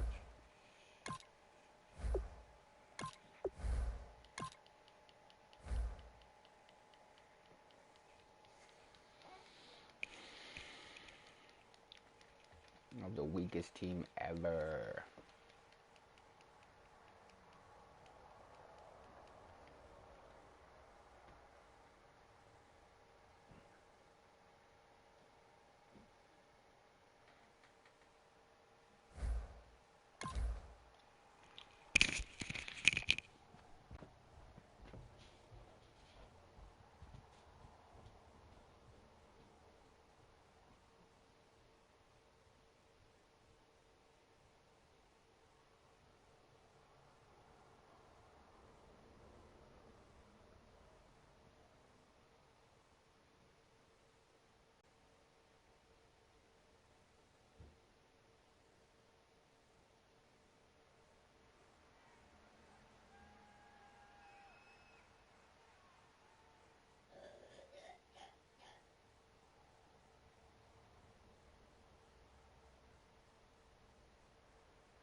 Thank you very much, Larry Ridley. I'm Brandon Gaudin with Charles Davis. We are ready for this draft champions matchup as you get a quick peek at some of the stars in today's game. We're ready to go. Let's get down to kickoff.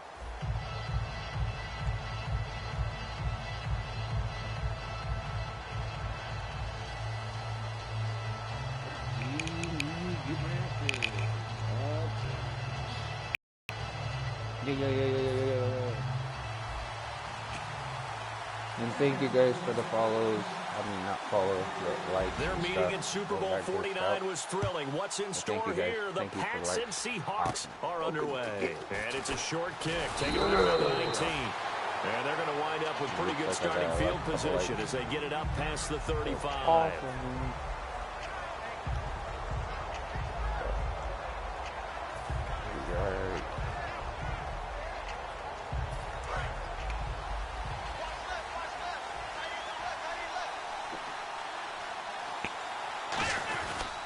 They'll run with a backup. This is Williams.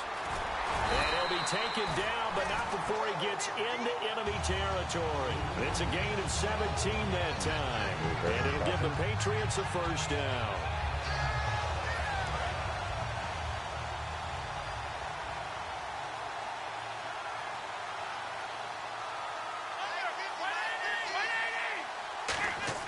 Now a first down throw. Romo.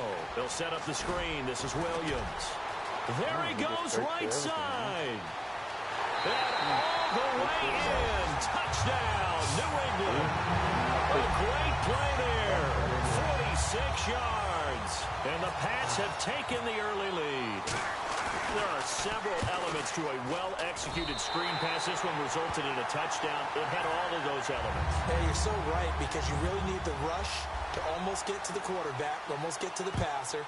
Then you've got to get the ball thrown perfectly, whether it's to the running back, the wide receiver, whoever the screen guy is. And, of course, the blocking has to form in front to get him downfield for the touchdown.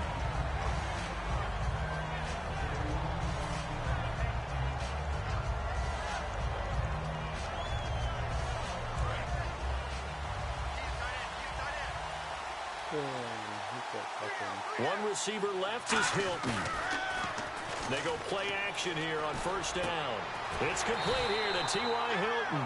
And he's brought down. A really nice pickup of 14 yards, and it moves the sticks. And when an offense is doing a nice job selling the play-action pass, a lot of responsibility shifts to the linebackers. They're the ones that have to determine run or pass and get to the proper places on the field. And unable to get downhill there as he'll take this up to about the 37. 3 yards on the pickup there, and it'll be second down. Second down following the run.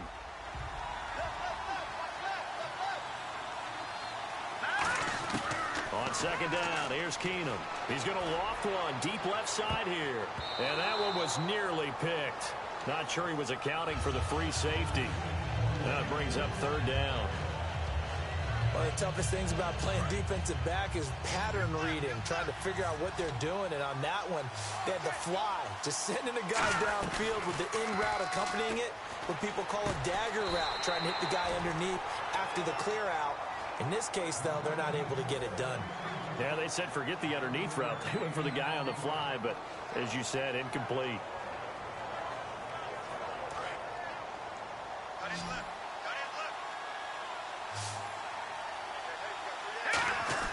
On first down, Keenum. And this one grabbed by Darren Fells. And he's brought down. 17 yards on the pickup there. The drive will continue. Drive inside. And there's another completion to the tight end. And let's face it, it is hard to overthrow a 6'6" target. It is indeed. Quarterbacks like their speed guys. They like that huge 6'6" target that they've got in him. They really do. And it reminds me of what one great tight end told me once. Awesome. He told his quarterback, just make sure you throw it up there. You know, kind of like put up on the top shelf where the kids can't get it.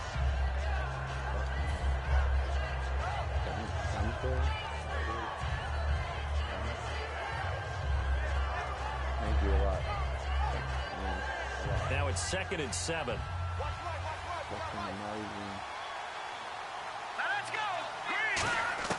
Again, Keenum. Over the middle, it's Fells.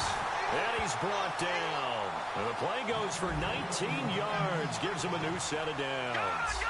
And he's the epitome of what we call the move tight end. A guy that you can line up anywhere. In the slot, out wide, in tight.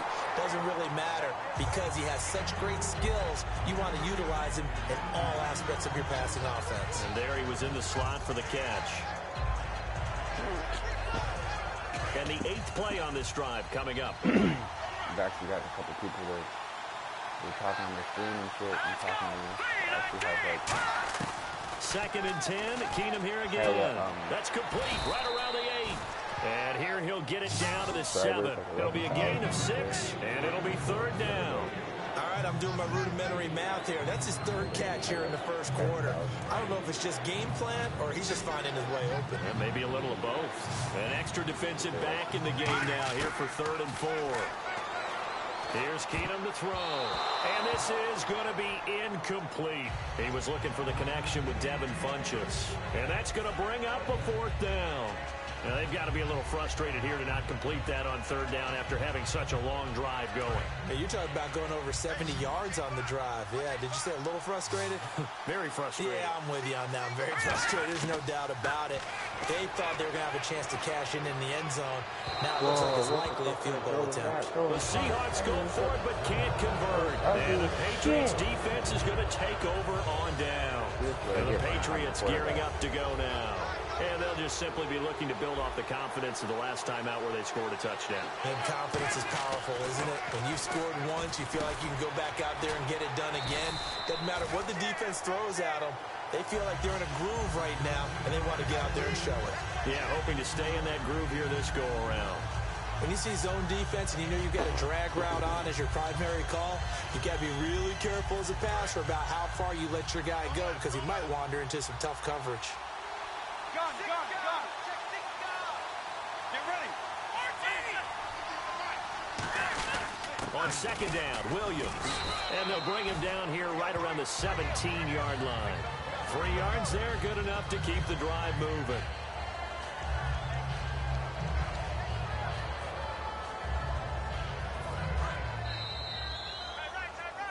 Alongside Charles Davis, So Brandon Gaudin, it's the Patriots in possession to begin quarter number 2, and they've got it here with a first down.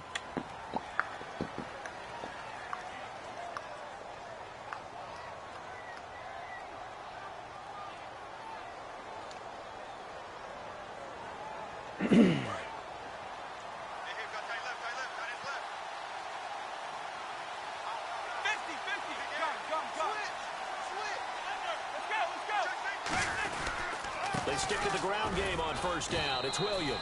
Give him 3 on first down. It'll set up a 2nd and 7.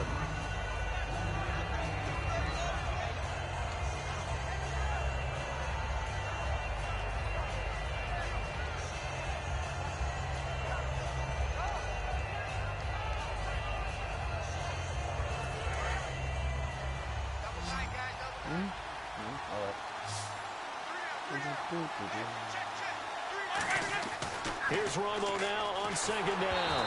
And he takes a shot on the release as this will be incomplete. Well, the great coach said football is really a simple game. Rush theirs, protect yours. And he's talking about those guys throwing the football. In this situation, the rush won, hitting the quarterback and forcing him into an incompletion.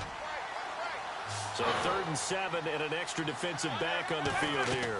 Definitely want to play coverage here. And incomplete as the screen there unsuccessful. So now 4th down coming up. On 4th down, here's Brett Kern to punt the football away. Back deep is T.Y. Hilton. Tremendous coverage there. Just did not catch the football and complete the interception. But what do they say all the time? If he had really good hands, he'd be playing offense. So this punt sails out of bounds across midfield. Now the question, they're going to spot it right at the 40, the 40-yard line. The Seahawks offense now, they get ready to head back onto the field. And on the last drive, they were in field goal range. They just opted not to kick it, didn't get it. How does that change the mentality this go around? I don't think it changes much for the head coach because this is what he preaches all the time. Attack at all times in any spot on the field, and he likes touchdowns, not field goals. Now, your field goal kicker, you've got to make sure you nurse him through and say, okay, don't worry about it. When we need you, you've got to be ready to go.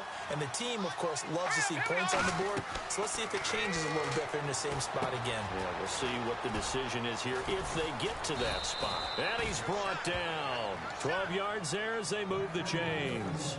When you run a screen pass really well, you got to like the look of it because so many parts come together to make it work well. The offensive linemen, where they're faking people out, the back slipping out there, catching the football, then all of them going together as one unit downfield. A really nice pickup. Oh, that was dangerous.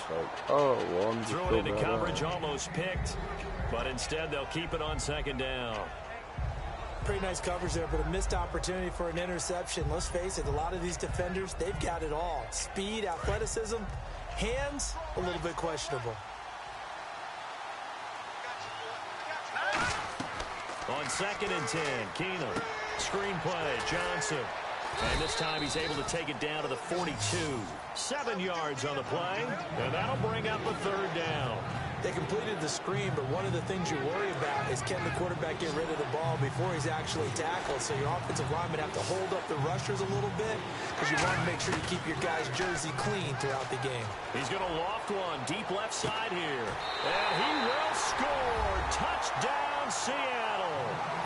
T.Y. Hilton, 41 yards. And the Seahawks just an extra point away from tying this thing up. And his kick is good. So a tie ball game here as the kick's away. And there's a flag on the field. So bad mistake there by the kickers. The ball goes out of bounds.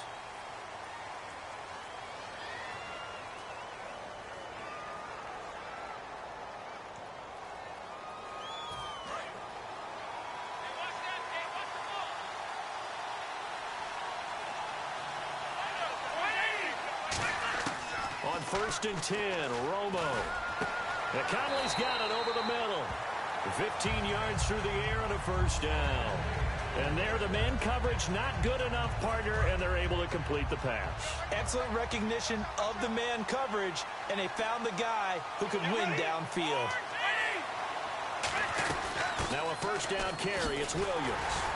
And he will make his way back to where he started from, and that's all. as we will make our way to the 2-minute warning.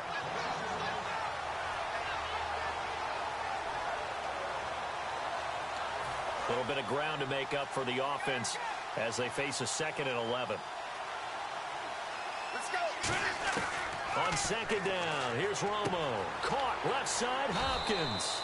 And here he'll be brought down a little shy of the 35 at the 36. It's a gain of 9 yards. And that's going to bring up a 3rd down.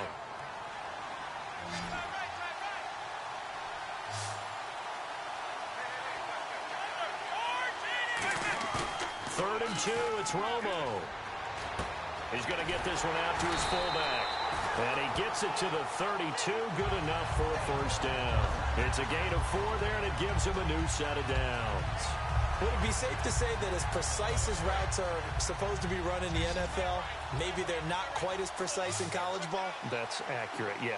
And I think we saw a college route in the NFL there. Just find the soft spot, find the dead zone, and find the 1st down. And that's what he just did. Will Fuller was the intended target. And it'll be 2nd and 10.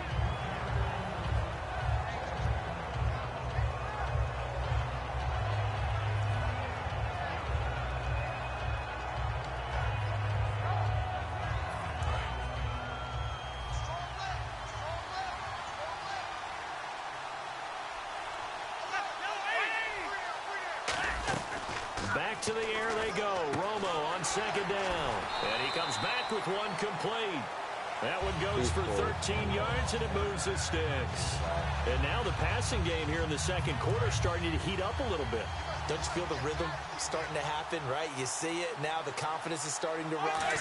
I think now's a play caller because that is happening. In a double coverage, and it's intercepted. Picked off by Kamal Ishmael. And the return will stop them well inside their own 20 at the 15-yard line. The Seattle now ready to march out of the field. And that recipe on their last drive that resulted in a touchdown looked pretty good, so they'll be hoping to do that once more. And it takes me back to when we sat with the offensive coordinator and the head coach. They felt pretty good about their game plan and thought there were some holes in the defense, and they exploited them the last time out. Let's see if they can come back and put together a similar drive. And we'll see if they can do just that.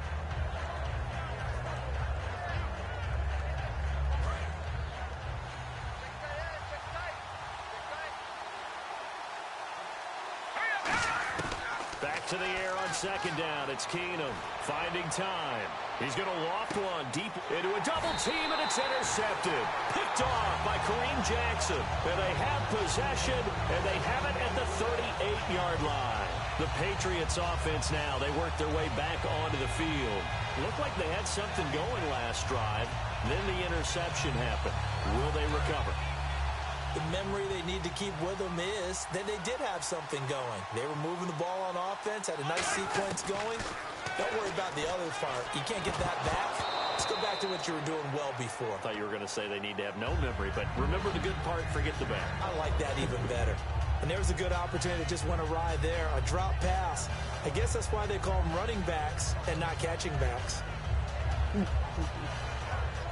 So incomplete on first. Let's see what 2nd down has in store. 2nd and 10. Romo once more. He's got time in the pocket. Hopkins on the grab over the middle. And able to get this one across the 45 before he's brought down. Now whistles come in. We're going to get a timeout here by the offense. It's just their first, so they'll have 2 remaining here before we get to halftime.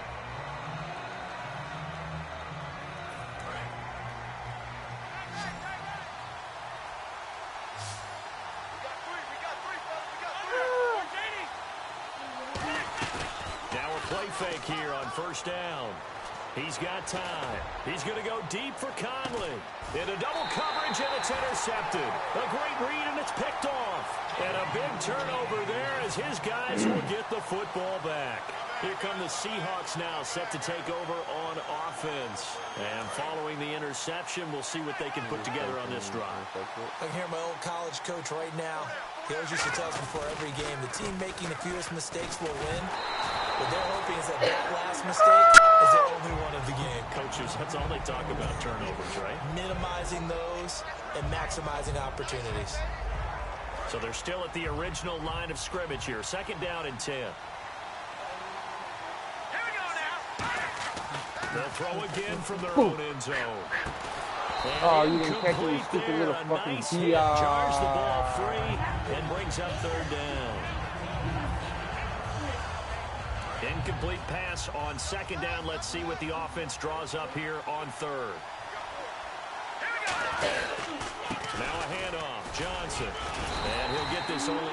Now whistles blow, and the Patriots are going to take another timeout. Just a 1-yard pickup there, and it'll be 4th down. All the way down. So that means they're down to 1 remaining here as we head toward halftime.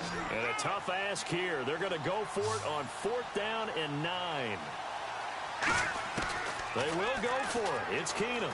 He's going to float this over the middle deep. Now that'll be tipped and intercepted. Picked off by Rashad Jones. And they'll set up shop right near midfield at the 49-yard line. The Patriots offense, they worked their way back out onto the field. And this is a spot late in the clock near midfield, though. Maybe take a couple chances, see if you get in field goal range. You do that if you have trust. And this should be a position now where the great ones, they relish this opportunity to try and put points on the board. After the interception, here's Romo surveying the field. That's caught inside the 20. Oh, he got it. Touchdown, Patriots. I'm done. If he scores, I'm done. Fuck this. I'm done. How do I get done? Sorry, guys, I'm out. Sorry, guys, I'm out. Deal with it.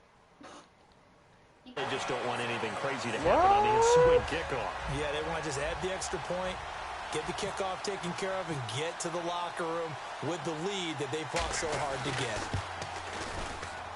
And he's got it. It's now a 14-7 ball game.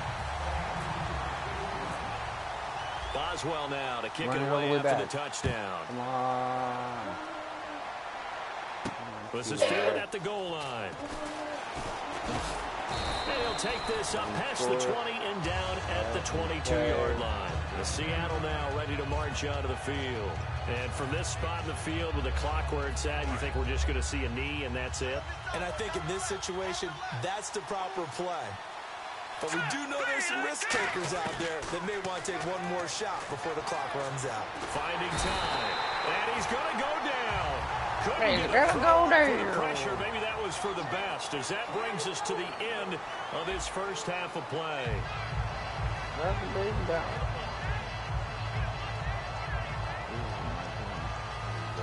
Oh, I think it's like 74 or 79. Weak. So both teams have their marching orders, and we'll get going again here in quarter number 3. That'll be taken in the end zone. And the decision to bring it out is going to cost him about 7 yards all told, as he's taken down back shy of the 20. The Seahawks offense now, they get set to go back to work. They're down here, but very much in this game. What's the tonality of a coach's talk when a game is within striking distance like this at intermission? Typically, what they're doing is emphasizing the things that went well in the first half and wanting more of that. Sure, you've got to go over some of the errors and clean up some things because there's a reason you're down. But overall, I think they want to stay positive, stay up with this team. We're just starting the second half, and we've got the football. Let's go ahead and punch it in, and then we'll take it from there. See how that recipe works.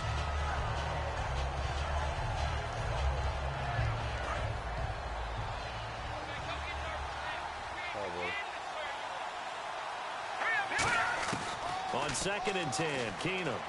He's nowhere to go here. He lost the football. So it goes as a fumble, but the key thing, not a fumble loss. Yeah, that stat's big, isn't it? I mean, I remember watching teams play. The ball might be on the ground a number of times during the game, but the other team doesn't get it. That's a huge difference in the ball game. And in this case, they were able to retain possession. Incomplete. He had his hands on it, but couldn't pick it.